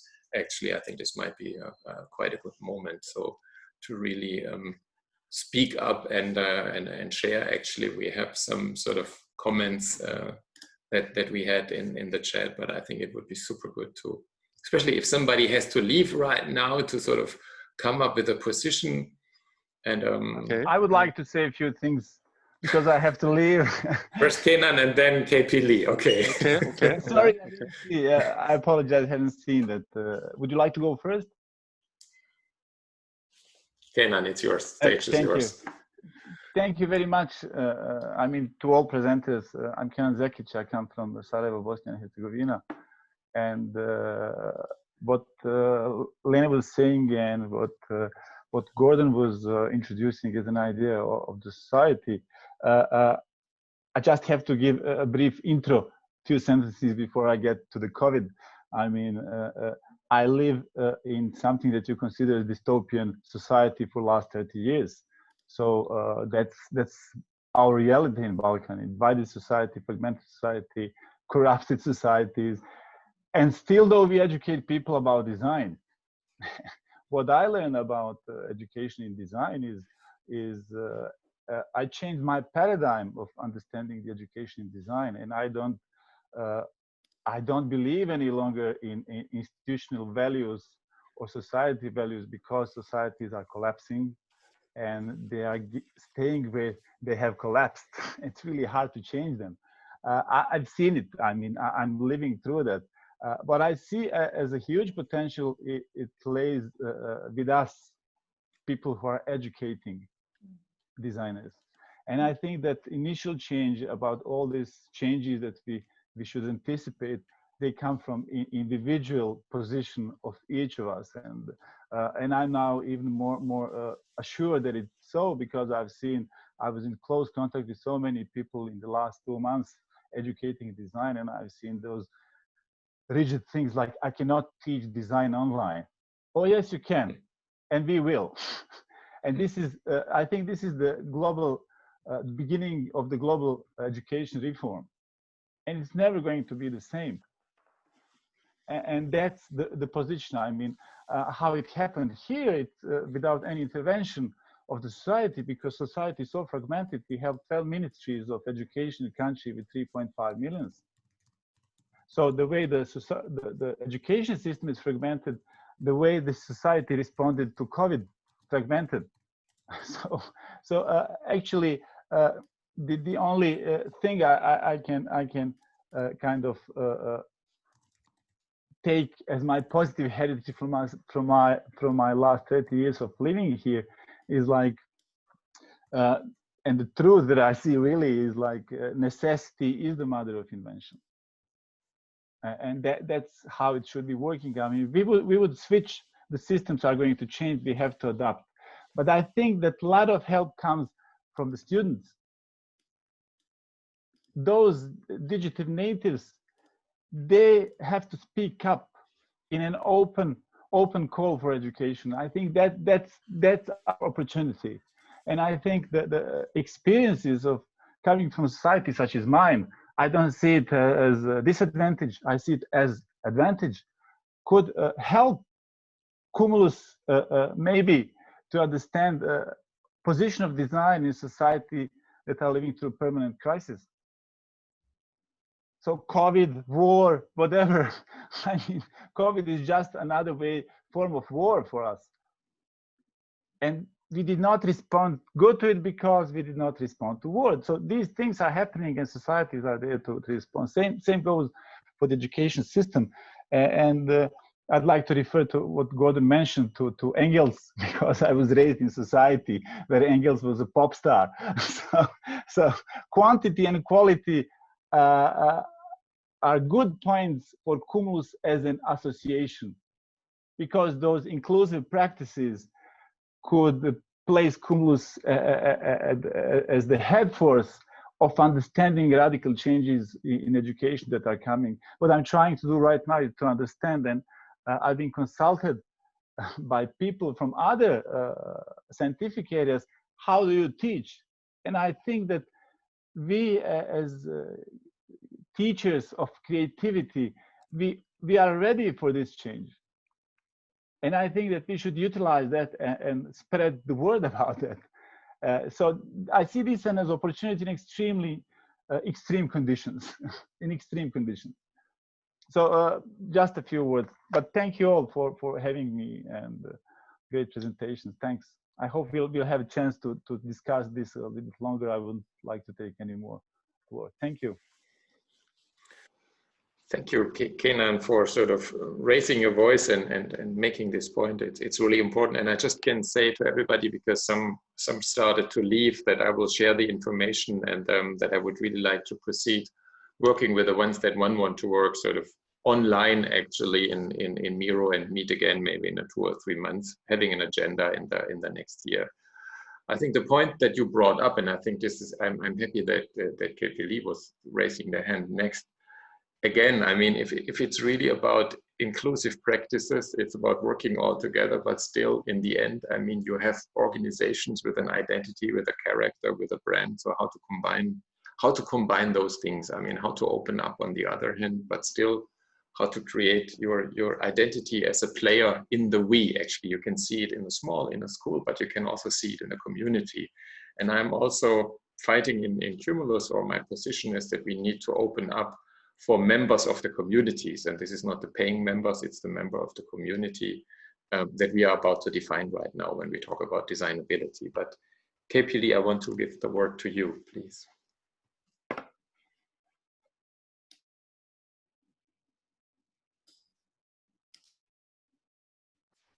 Okay, I need to excuse also, so that I just want to make one comments. Particularly the previous presenter, Lenny, from Denmark. I think we are now talking about all the big questions which are more big scale,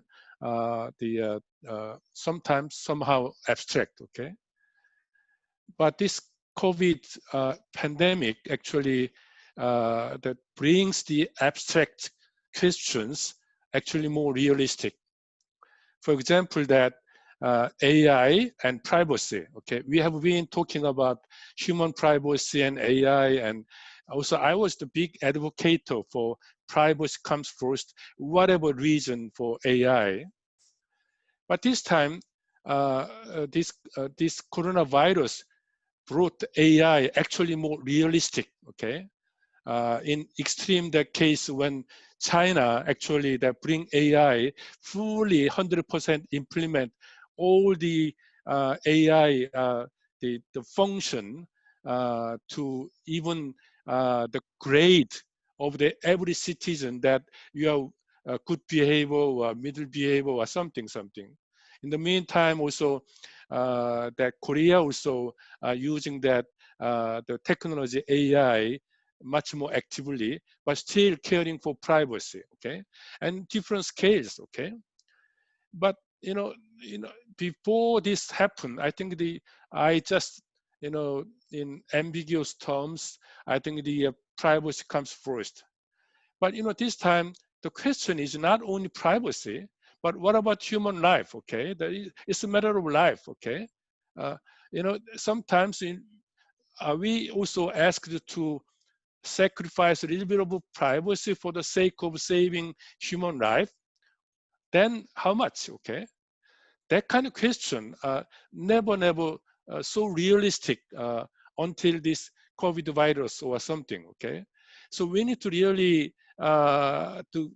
zoom in that the abstract questions in more realistic sense and scale down actually to apply the implement all the design, the ability to handle that more realistic, a little bit more smaller scale of the question.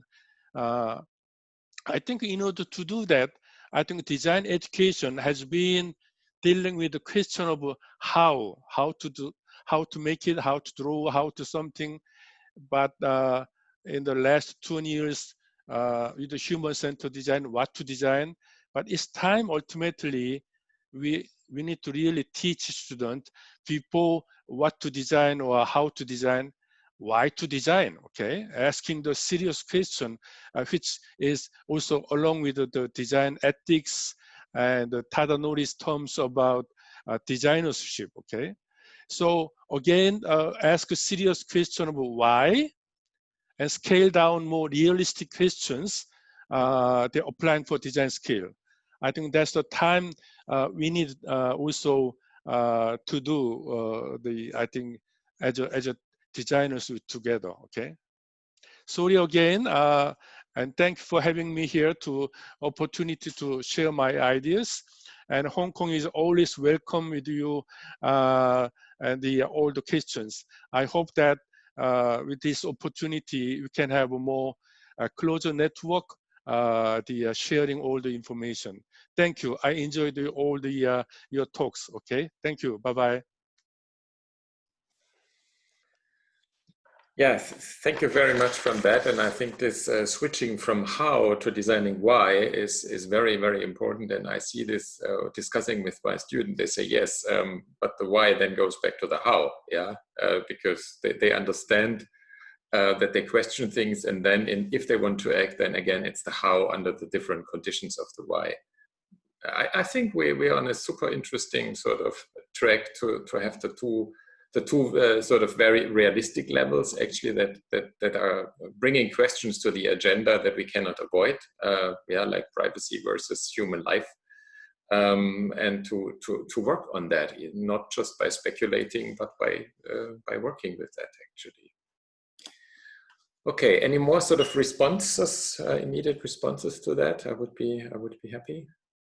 Hi, Philip. Just I thought I'll make a quick response before I've got to go for our next meeting. Yes.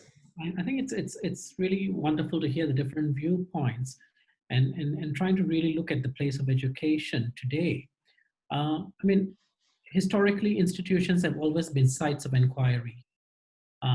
And unfortunately, they also became sites of transaction. We were transacting with industry, we were transacting with politics, we were transacting a lot of our education. So here is an opportunity for us to go back to creating these kind of opportunities where our institutions are sites of inquiry, where our design students are asking those real questions. And an important part of asking the real question, and I've been reflecting a lot about this, is a point that someone made earlier about ambiguity, right? And if anything that we have learned, whether it's leadership or politics or science, that we have to actually operate on a very important platform called ambiguity. And how do we, work our way through as an individual and as a community through that process. And so answers and solutions will be found not so much in hierarchical organizational systems, but really in a very democratized grassroots ways of building new communes, not just communities, but new communes of thinking. And I think there's an opportunity that Cumulus could allow for the birthing of these kind of small communes of ideas, and how people can actually, start to investigate and inquire new ways of looking at issues, flipping age-old questions on its own head and look for answers in a different way, and rethink those opportunities. And I think that's something that we are trying to put in very real terms in education today. So what are the key things that a design student need to engage with fundamentally today, more so than ever before? And what are those 3 to 4 things that we can impart to students? And I think one of the key things that I feel that, at least from the part of the world I come from, where a lot of the education has stopped engaging with the inquiry and asking those kind of fundamental questions philosophically, socially, culturally. So for example, the COVID situation, many of the governments have faltered simply because their responses have either been economic or political, and many of the responses are highly economic, right? But the COVID situation is a scientific and a social problem, right? It's really a scientific and a social problem. It is affecting humanity in its social engagement and how humanity moves. And we are still struggling with that solution, finding solutions to social distancing and how we organize ourselves as a community, right? And this is where we are at right now. And I think, if at all, we need to foster more conversations like these, so much so that we can find our own solutions in different ways in how we as a community and as a society, as humanity move on. And I think this is a fundamental moment in time for all of us to think through this very, very carefully, and not just falter into this very simple, predictable bandwagon of the economic response and the political response. And I think that's the danger that we are facing, because all the solutions we read through the papers are all these two fronts. So we are not looking and finding for cultural responses effectively. So that's why I welcome this conversation, because there's a lot of wonderful points that have emerged that really makes, you know, us enriched to think about how we can actually provide for a new anthropology that can emerge out of all of this. Thank you. Yeah, thank you. Yeah, going back to inquiry is really an important point, and to come, as you said, to the old questions of mankind and relate this to the reality, bring it to the reality again. Thank you for that comment. Thank you. We have Alok with a... I'll see all of you. Enjoy the rest of the conversations. Thank you. Hope to see you again in our next session, Venka. Thank you. Definitely. Thank you. Thank you. Hi, Alok. Welcome. Hi everyone. I'm supposed to give a presentation in a few minutes, but I thought that I'll jump in, and someone talked about terminology. And I think that as a group, we need to work deeply into terminology issues. And I'll point only one example, and I can expand later. Like, I have heard the word prediction. And next to that, I would like to put the word, in French, we use the word prévoyance, which would be maybe translated into envisioning. But between prediction, prévoyance, and projection, I would argue that we as designers, we need to go deeper into all this nuance. And by prediction, we have a negative connotation in French language. It's very astrological. By prévoyance, we are bringing the notion of governance. And by projection, I'm coming with the ethos of design, and multi-stakeholder projection would allow us to look into the design of systems at many levels. And that is a provocation I would like us to work on. And later, Philippe, you invited me to contribute, so I guess I'll come back into some other notions. But I thought that this will allow us to reframe some of our assumptions. I think that's a very important point, and I think you have the benefit that you are sort of related to different cultures and languages. And this brings us to the point, actually, that once we talk about terminology, and I think, as I mentioned, when Tadanori was suggesting some terms, and I picked some other terms that are really relevant, that they have a different connotation in different cultures, in different languages and in different cultures. But nevertheless, if we come up as one outcome, actually, with certain terms and sort of and meanings, and also checking, as you said, with the connotations that are going along with it, and maybe coming up with positive connotations. And I like this sort of designer's ability of projection, of multi-stakeholder projection, to cope with the complexity of the problems on the one hand, but also to use and amplify the potentials that design has, actually. So I take this as an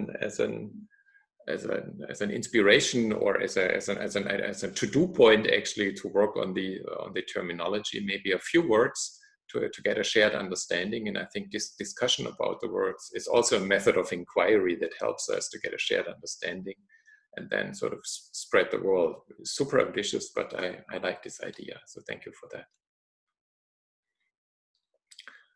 So in our sort of agenda right now, we have sort of two more presentations I like to share.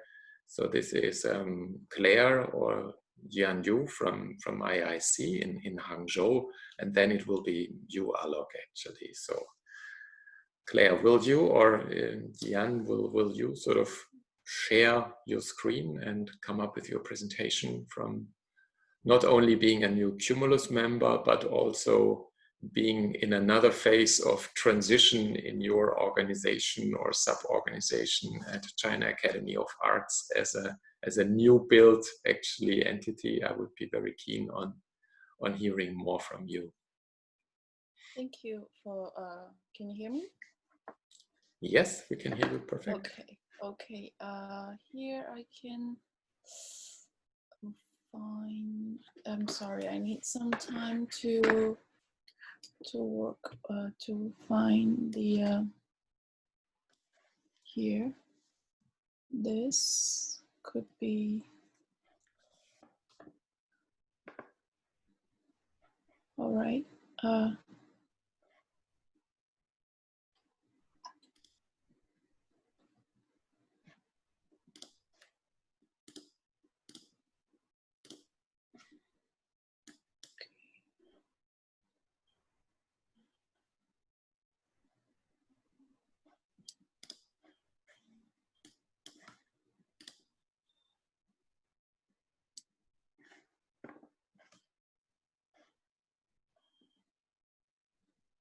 Is it working? Yes. Okay. We see. Good. We see. Yeah. Okay.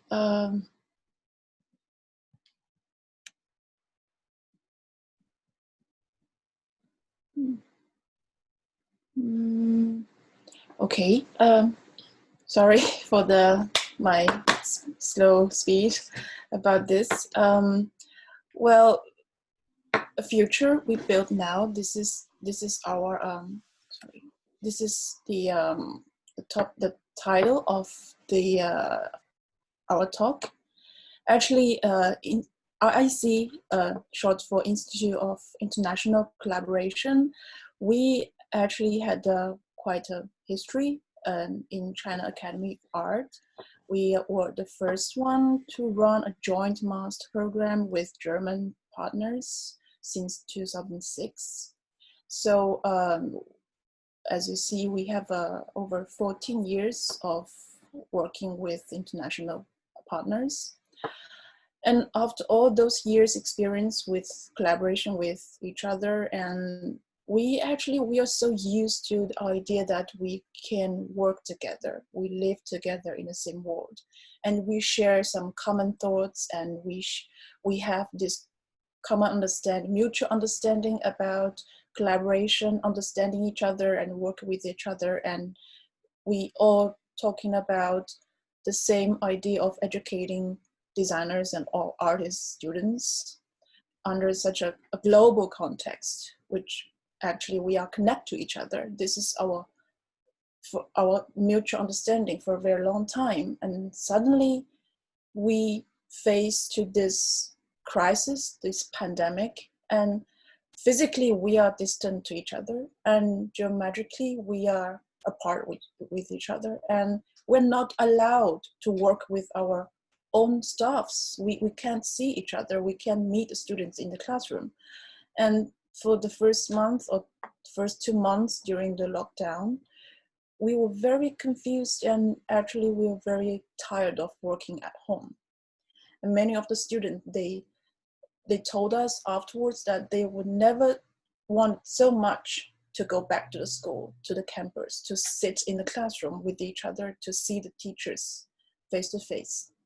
So after we get back to the campus, and we realized that this is the new normal, that we have these measurements everywhere, we have to be careful all the time, and this pandemic forced us to form the new habit, living in a limited condition, in a restricted environment, and not so many contact could be allowed. We can travel, we can visit each other, we can gather together. So this actually what Martin said before about the relationship. This is what's in the biggest crisis right now, our connection to each other, not just to people, but our understanding in this, our virtual connection with the world. We live in this world and we take it for granted for a very long time. And now we have this crisis in understanding how we can connect it to each other, how we can communicate with each other, and what is the relationship between human and the world. It could be a physical world, it could be the virtual world, it could be the artificial world where we live in. And we had so many imagining films, novels, and stories about the robots, the AI, artificial intelligence, the internet, that we have this famous film, The Ready Player One, that give us this visual experience of living in a virtual reality. That we thought we are prepared for this, we will welcome this, but actually not so quite in this pandemic. And so what can we do in an art school, in a design school? What can we do for the students? This whole thing is actually quite against what we taught them about the world, about our relationship with each other. This virus actually could beat us in such a fast and easy way that we're not prepared for this change. So I also agree with Linus' idea about the small changes that we can make by everyone and for everyone, that we can do small things to help students, to do our neighbors, to do any strangers who's with the problems in this pandemic. And that brings us to think about how we can build the future from now on, because we are not prophecies. We can't see from now that how we will live in 5 years or in 10 years. This is actually nonsense, because we don't know how we live in the next 3 months. And we never see this virus, this pandemic coming.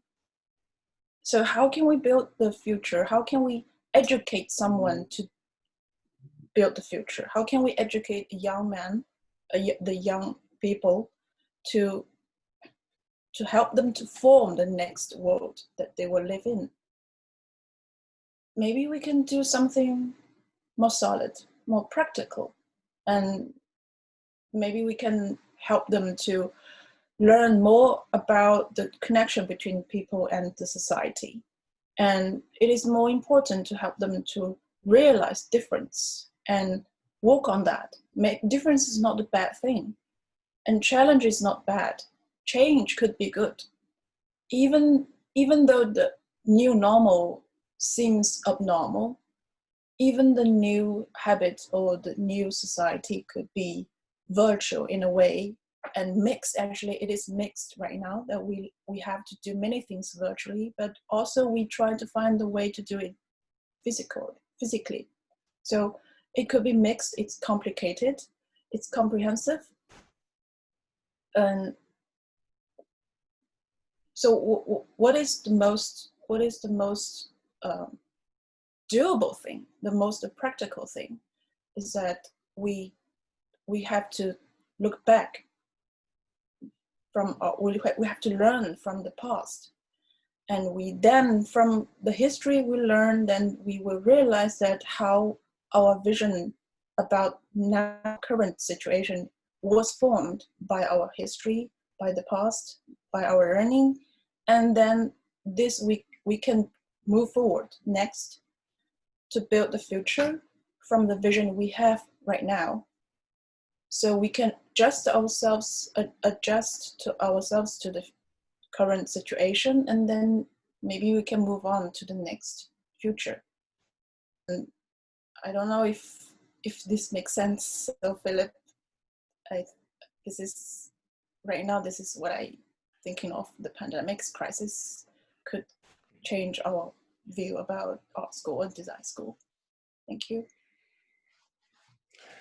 Thank you, Claire. Thank you very much for those thoughts, actually, about reconsidering the relation between, it was nice once you said between the people and society. And once you said between the people and the world includes also, again, like the environment and sort of other sort of actants.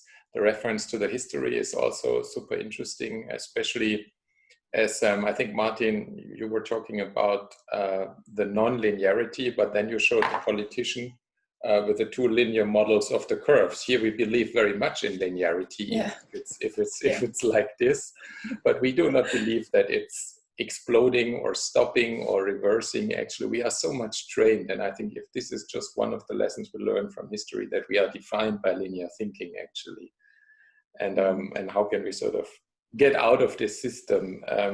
And I think design has a lot of ways of sort of transforming things and then sort of communicating it to other stakeholders in a way that sort of opens very different perspectives as well. So yeah, to me, it made sense. Thank you very much, Claire, for your presentation.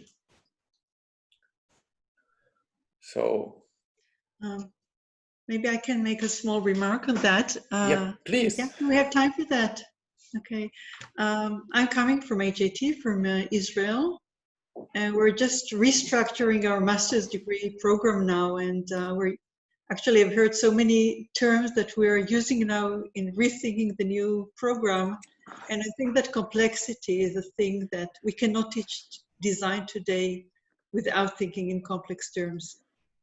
And in this respect, thinking about the conditions of uncertainty and unpredictability, or the other terms that were suggested here, I think this is the new normal, that we have to see them not as an additional ability that a designer should have, but as a kind of a priori condition that we have to think in these terms. So it gives the, I think the two polars that were mentioned here today, the ability to react on real time on extreme situations that we're in right now, or on the other hand, to speculate and think about possible futures. And I was really fascinated by the, I think maybe Philip, you told us about the school in Norway. That no, it was the representative from Denmark. Something we could only dream on about in Israel, of the government supporting design schools in thinking about future scenarios. I think for us it's something which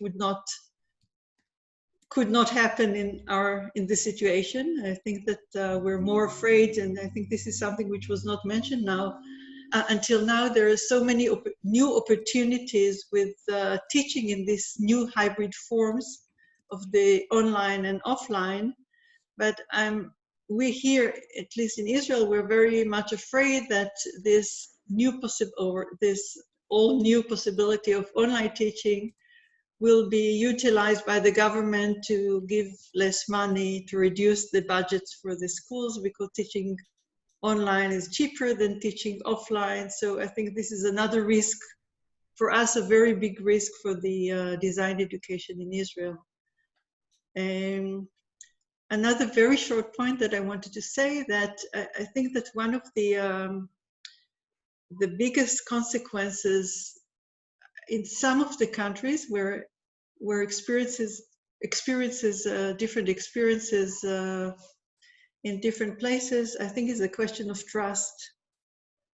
And I think that we have to think, if we're talking about the design education, is how to bring back trust into the design profession and the design education. I think this is a very strong lesson that we have, or not a lesson, or realization or reflection that we have to think about the post-COVID, or the not post, the situation that we experienced through the COVID crisis. Okay. Yes, to just, I mean, I like this idea of the a priori condition, so the ability to react actually in real time on the one hand, but also to speculate, and this speculation also needs to be a reaction in real time. Because it needs to be negotiated and it needs to be visible outside of the domain. I think then it becomes meaningful, and this is, I think, also what Alok was talking about, this multi-stakeholder perspective sort of projection opportunities that then are not only perceived by the design community, but by others as well. And trust is a super important thing. I'm just working on trust right now, because I think designers were for decades freaks of control, trying to be in control of what they produce. And right now we see a paradigm shift in our society as we're understanding that we cannot control things anymore. So we have to somehow trust in things. And so there's a very interesting philosopher in Switzerland who's just published a book about trust and the notions of trust. And that's a very, very hard word. And how can we sort of design for trust, maybe with a new understanding of trust, and maybe take this into our terminology as well. I think that's super important, because control means infrastructure, and it's so much about informal things, about things we have to trust, because it's built on experience, it's emergent, and so here we just have to trust right now. Yeah, so thank you. And now I want to ask Alok to give maybe his sort of closing final presentation, and then if you have 5 more minutes, that I will, together with Teresa, that we share how we want to proceed, because I maybe on purpose I didn't tell you how long our session will be. In the agenda you saw, it should be until 2:30. When I invited you first, it was about 2 to 3 hours. I think 3 hours is a maximum time without having coffee in between.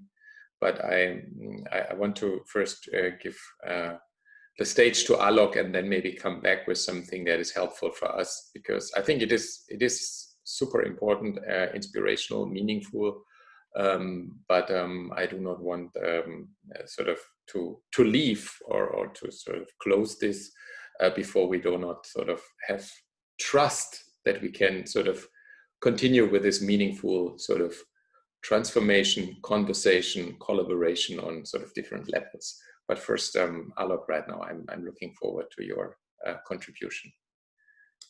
Thanks, Philip. Would it be okay for you to put the slide from your presentation about the questions I sent you? Absolutely. So like Lene, I didn't foresee any PowerPoint presentation, and I'll build on a number of notions which have been talked about. And for those of you who don't know me, I'm a non-Cumulus, or I'm a Cumulus non-member. So thanks, Philip, for having me. I have been president of IXDA, Interaction Design Association. As a global president, I worked with EIA and the board of Cumulus to create relationships between practitioners, which I was representing, and Cumulus representing educators. But one part of myself is educator. I'm professor in a culinary hospitality school, and I'm teaching design to chefs, or I'm talking about design to hotel managers. So that will allow you to see where I'm coming from. Now, being professor in a culinary school or a culinary hospitality school is somehow bizarre for me, because my initial background is engineering. So I studied first engineering, then I studied cinema, and I did an MBA. So someone, I think it's Gordon, you're talking about versatile literacy, or was it Martin? So one of you talked about versatile literacy. And at the end, we hear about these a priori needed elements. So I would like to connect this versatile literacy with the needed of a priori elements needed for pushing our notions of design and educating about design. So that would be a first thought. To try to focus, because we are bounded by time, and Philip, you talked about Kairos and Chronos. I think it's important that we come with multiple notions of temporalities. and that we teach our students about those notions of temporalities. And what COVID has pushed us into is re-question our notions of engagement with space and time in different modalities. And this is something so fundamental to rethink about what this group is busy with: leadership, strategy. And as I was mentioning, I was the president of Interaction Design Association. We are about 120,000 designers on the planet, 200 groups. And my job as designer and as president of IXDA was to push ourselves into enlarged notions of interaction design. It's not human-computer interaction. It's not human-machine engagement. It's much more. And Gordon, you're talking about dialogic relationships. I would push that farther, and I would come with the notion of hyperlogic conversations. Connected to hyperlogic conversations, I am busy with cyber culture or cyber logic. And we go back to 1950s or 60s, where we had cyberneticians coming with so interesting thoughts, which were wave of thoughts that we seem to have lost about. And my provocation is, as educators, how do we move from a context where we are having industrial mindset to what I would call iterative mindset? And the challenge of designership or design ability is, how do we push this notion of cyber thinking into our education system in order to shape new leaders, leadership, and designership. So my thinking is based on multiple layers.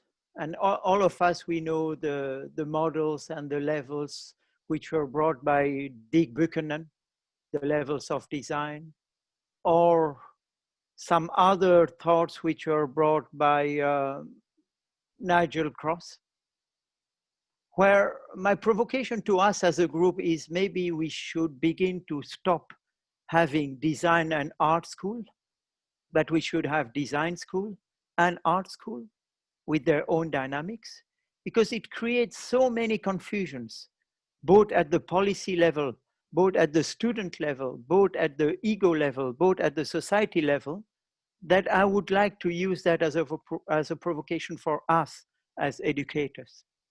How come we are confusing design and art so much? How can we change that? Or am I the only one who's confused by this kind of mixing of knowledge space? The second thought I would like to bring to us is, how can we bring the notion of techne? Philip, you came with Kairos and Chronos.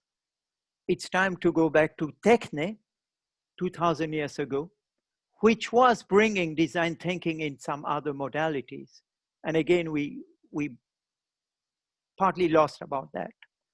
The third wave of thinking that I would like to bring is, Philip, you mentioned that I was coming from different backgrounds. And so maybe it's important to highlight that. I'm of Indian parents, born in Congo, Africa, living in a French-speaking environment and navigating between French, English, and some Bengali.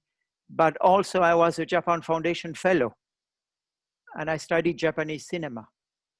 So I'm trying to bring all this questioning when I'm talking and challenging students about thinking about knowledgescapes.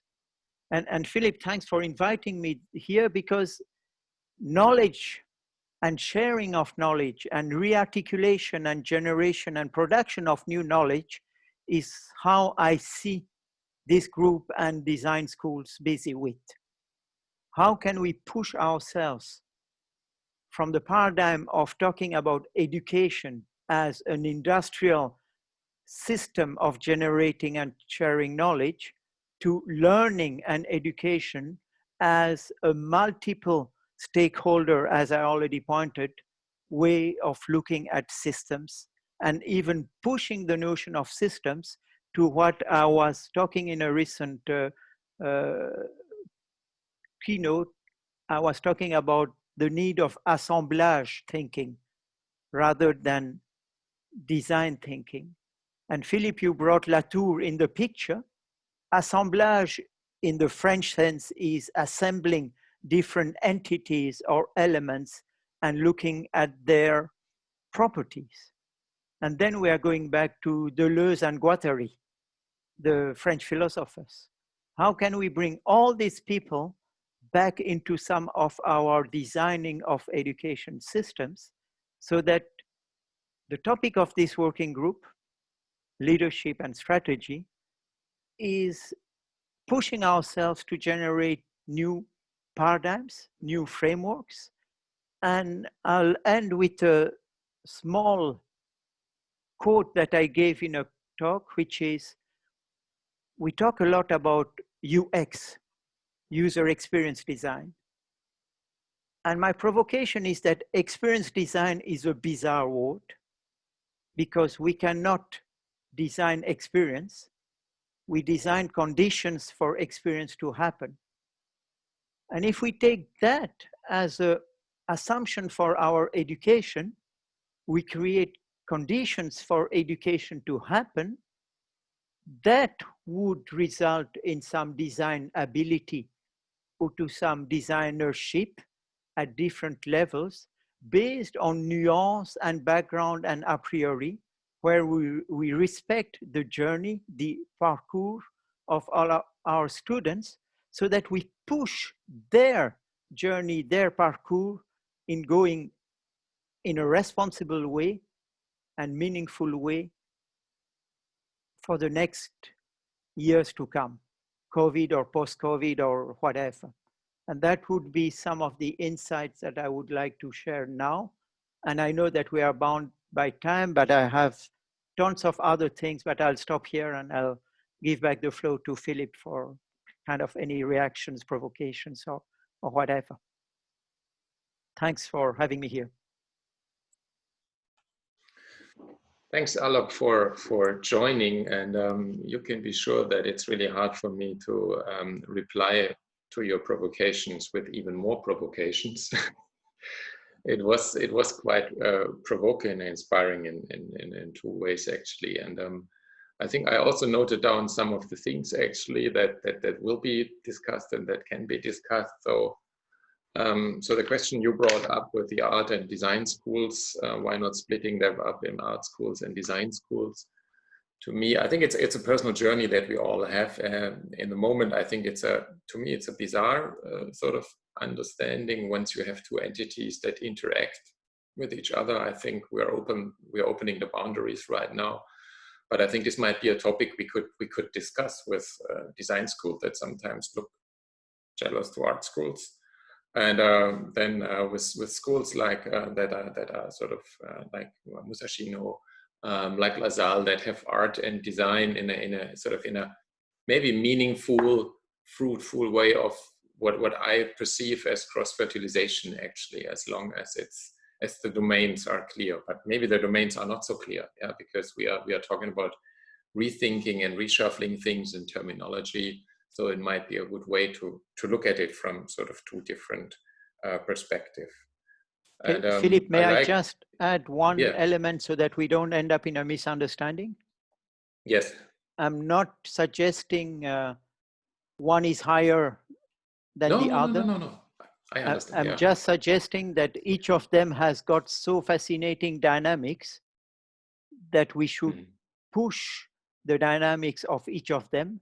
And at a certain moment, we should create cross-pollination. But then it's not only design and art, it should be design, art, engineering, and law, and whatever, you see? Yeah. So that we need to go beyond the binary system where we have a romantic view of creativity. Because lawyers can be creative, engineers can be creative, and so forth. And I think it's Tadanori who mentioned about this notion of creativity. Any human is a creative animal.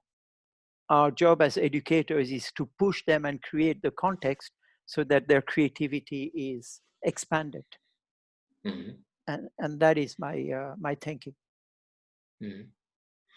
Okay, yeah, I think that helps. I also didn't think of any sort of hierarchy, actually. Sometimes it's there. I've been teaching in schools where they had art and designers always felt inferior to artists, actually. But this, again, is going along with the culture and the value system of the schools. But to me, I think what you said, especially in our direction, is to really creating, designing the conditions for an education to happen, taking into consideration the new, challenges, I hate this word, but the situation we are facing with, but also the opportunities that are coming from this, as Venka said, fundamental moment in time, actually. And I think bringing this together, and I think this to me would be also the challenge for our group. So how can we bring this together in a meaningful way, having the potential to address to the leaders of the design schools that have maybe the best connections also to people outside the design domain, because they have to fight for budget, they have to fight for justifications, and maybe they get a voice for, they can make up a voice for sort of a new understanding what design or design education can be in all its richness, in all its sort of evolutionary richness, and share the expertise. And so my hope is, and this is why I was sort of together with Teresa, why we thought, how can we sort of structure a discussion based on the inputs that that we were asking for, not knowing actually how your sort of reactions on our question would be, to say basically there are three levels, mostly two levels. So what I think is super important, and I think most of our discussions were about this macro level, about the unique opportunities, the possible disruptions that we're seeing right now in the design domain, being just one part of other systems, actually. So how do we interact with other systems? How do we relate to the systems? How do we sort of create a terminology, but also boundaries? How do we get a voice? And on a second level, how do we sort of redesign ourselves as institutions? Maybe the inner perspective of the we, as Lena said. So the inner and the outer. So how do we design the membrane, actually? And I think it can be super actionable, so that we meet in autumn and come up with an idea how to run a project together about setting up a terminology, or working on a term, or working on a specific idea of democracy or experience or condition design, or working with sort of this sort of,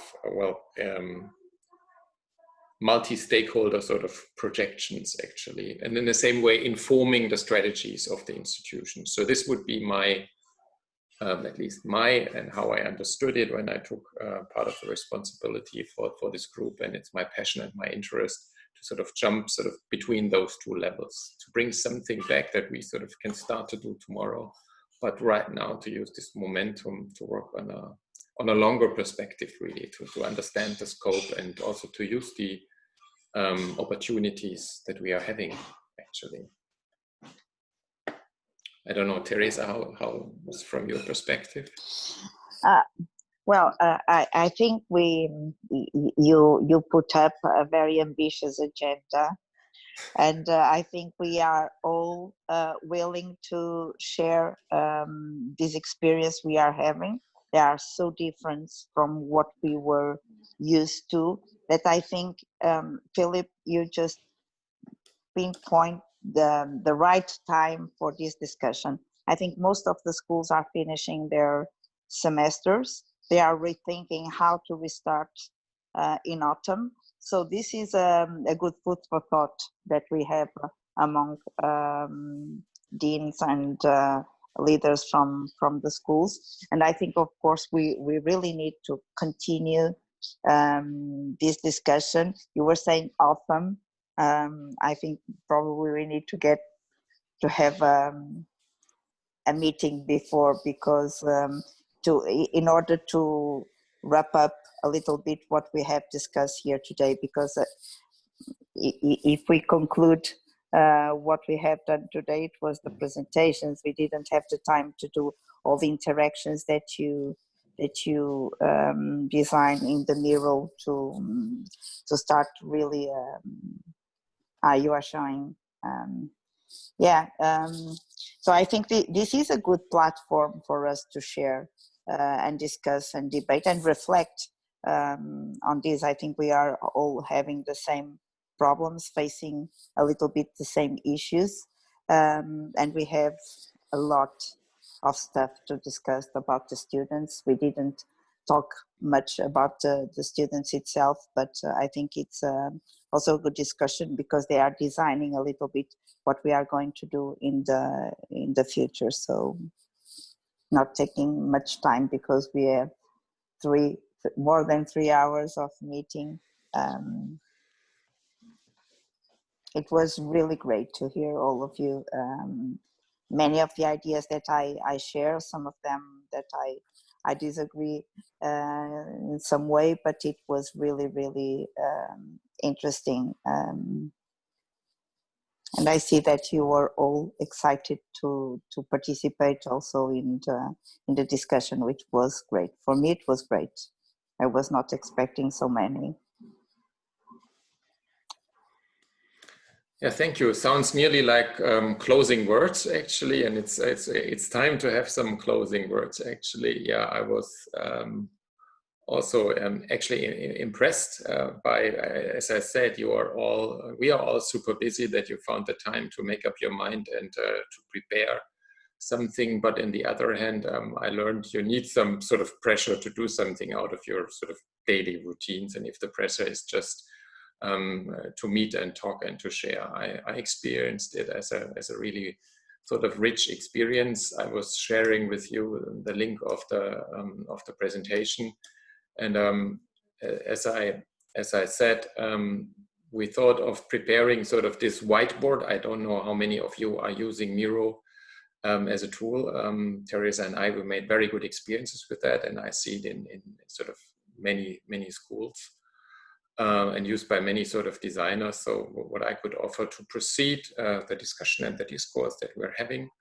So if you have any feedback, I just invite you to sort of submit to it and to have a look at it and maybe to share some material with that, because we prepared, and that's what we do in a design studio, to come up with big walls and to put our stuff there, where we a bit, actually, I structured a bit sort of what I heard and sort of what I perceived. And the idea would be, when we meet the next time, maybe to find people who are willing sort of to moderate the process on the macro level, on the meso level, or whatever, so that it helps a little bit. Because for me, it's most important that we do not say, well, this was super interesting, but then it's gone. Yeah. And remember, I mean, we can keep working on this Miro, right? Right.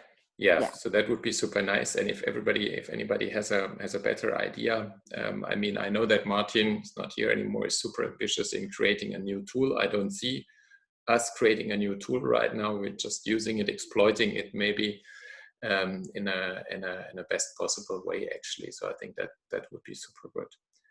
And Philippe, if I may. Yes. We have here a super diverse group, and yes. One of the challenge with many design projects, or as I see in many design projects, is how can we scope a prototype of something which will allow this group to be still engaged, but will allow also this group to produce some knowledge which can be shared to the outside world. That would be my questioning in terms of process to this group, knowing that we can play with two dynamics. One, which is the asynchronous dynamic, because here we have been together for 3 hours in a synchrone mode. And the advantage of Miro, Mural, or some other tool is that we need to provide them, the participants, with some focused briefing so that they can contribute in an interesting way for each of them, each of us. And then we need to aggregate that and push in 2-3 iterations in asynchronous way, and then share that. That would be something which can build on the 6-7 presentations we had so far and the insights and the input. And that is what I call often an architecture of collaboration. Which kind of architecture of collaboration can we build here with notions which are sometimes so abstract and some other notions which are very hands-on and pragmatic. And my suggestion as a group here is, let's maybe use Miro to already scope the briefing of what we want in 6 weeks, with you and Teresa being the timekeeper of each of us contributing at least something every 15 days. Every week is unrealistic because we are all eaten by our activities, but every 15 days or 3 weeks, we have to at least review what is on Miro. And then we can, as I think it was Lene who was telling, we also move by doing small things, small steps.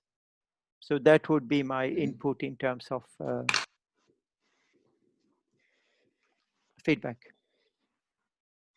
Yeah, thank you for that. Maybe I will get back to you because I think you have a lot of experience in setting up a growing sort of network of people, sort of giving them ownership of topic, but still sort of setting up this idea of sort of one big goal. So what I wanted to figure out today is actually what the contributions are. And I think this is way clearer right now, what the contributions are. And I think our pre-configured sort of structuring might help, but needs to be adjusted. I like this idea of the 15 days. I fully understand that there are synchronous and asynchronous dynamics. In my understanding, Miro combines both because it's so exciting to go on Miro and see who's there right now and then to start to work on that. Let's come up with a suggestion of meeting. I saw Tadanori when you said weekly or every 2 weeks. Oh my God, every 2 weeks, I don't have the time. But to come with a proper time, like, I don't know, yeah, maybe 15 days is good to sort of check in. And I would offer also to be there for 1 hour. Maybe people are there and maybe meet or not. But first of all, I would like to ask, and anyway, I have to write it down because half of the people are already gone, to maybe come up with contributions in addition to the stuff that you made in the Miro, some of you and some of you in the chat actually, to contribute bits and pieces. And I think the 3 levels that we generated are addressing quite good sort of the levels of detail and the hierarchies, because we have a micro level as well between the meso and the macro level. But if we would have some sort of comments on that as well, like I think that's super interesting. And if we would have people that would feel a certain ownership, I would be happy. And otherwise, Teresa and me, we would sort of ask or pick some people. What about you sort of taking ownership for this very specific point, actually? And I think then sort of we're having it. But if you would offer to share your experience, Alok, I would be happy to sort of craft it in a digestible way. And Philip, we will have the Cumulus Connects, right? Right. And we will have, and this is the final alarm clock, we will have Cumulus Connects. I wanted to share with you as well. So this is where we sort of try to sort of replace our physical encounters. And for sure, I can say that this meeting was more valuable than a physical encounter with you for 2 reasons, because for sure, not all of you would have been able to make it to come. And the second thing is the physical encounters in a Cumulus conferences are always limited to 2 hours for a couple of reasons, what I think is always a challenge. So we could, the same as we've been talking about, and I think KP Lee gave a wonderful presentation on that, to really think, how do we design the agenda when we meet physically, again, maybe in 1 year and in between. So there are a lot of things that we can do that should help each of us, but also us, maybe as a sort of sort of very diverse group of critical design leaders, educators, and responsible persons willing to rethink and redesign design education. So thank you very much all joining. I'm sorry for being such a terrible timekeeper. But the good thing is we can just proceed with the agenda the next time when we meet. We just have to slightly adapt it. I think we had this in mind when we discussed yesterday, Teresa and me. And I think then it's also the moment to work in smaller groups on some topics right now. I mean, right now, I think we really benefited from having these very different perspectives, but then to work in smaller groups. And to all of you, I would be really happy if you could sort of contribute to it, to proceed contributing to it, to make it meaningful, and to let us know if we could add some salt or pepper that makes it more, that helps it more in your sort of daily life, on which level ever.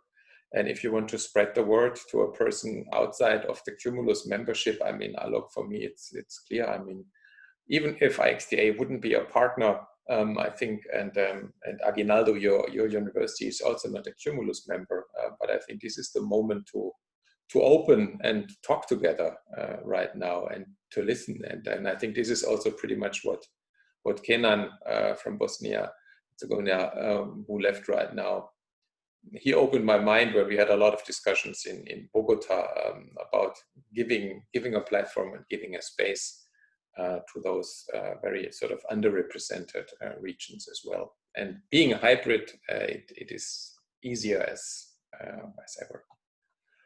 Okay, so it was a very long session. Thank you very much. I will sort of get you updated sort of with a summary. Thank you all for contributing through your presence, your sort of intellectual contributions, your preparations, and thank you all who are still here. And in latest 4 weeks, we will have Cumulus Connects, and before you will hear from us. Thank you all. Should we all start singing or something like this? No. Okay. Bye-bye to all of you. Thank you for joining. Bye-bye. Philip, I will return later to talk to you, okay? Okay, we will. Ciao. Thank you. Bye, guys. Bye-bye. Bye. Bye, Aguinaldo. Bye. Bye-bye. Thank you. Bye, Wolfgang. Bye-bye. Bye. Hope to hear soon from you. Bye. Yeah, you will. You will. You can be sure. Very good. Bye-bye, Dadanori. Good luck in Japan. Bye, guys. Bye-bye. Bye-bye. I also have to leave, Philip. Me too. We get it together. Thank you for everything. It was a nice experience. Yeah, very rich one. We will talk later. Yeah. We will talk. Bye. Okay. Bye, Philip. Bye-bye.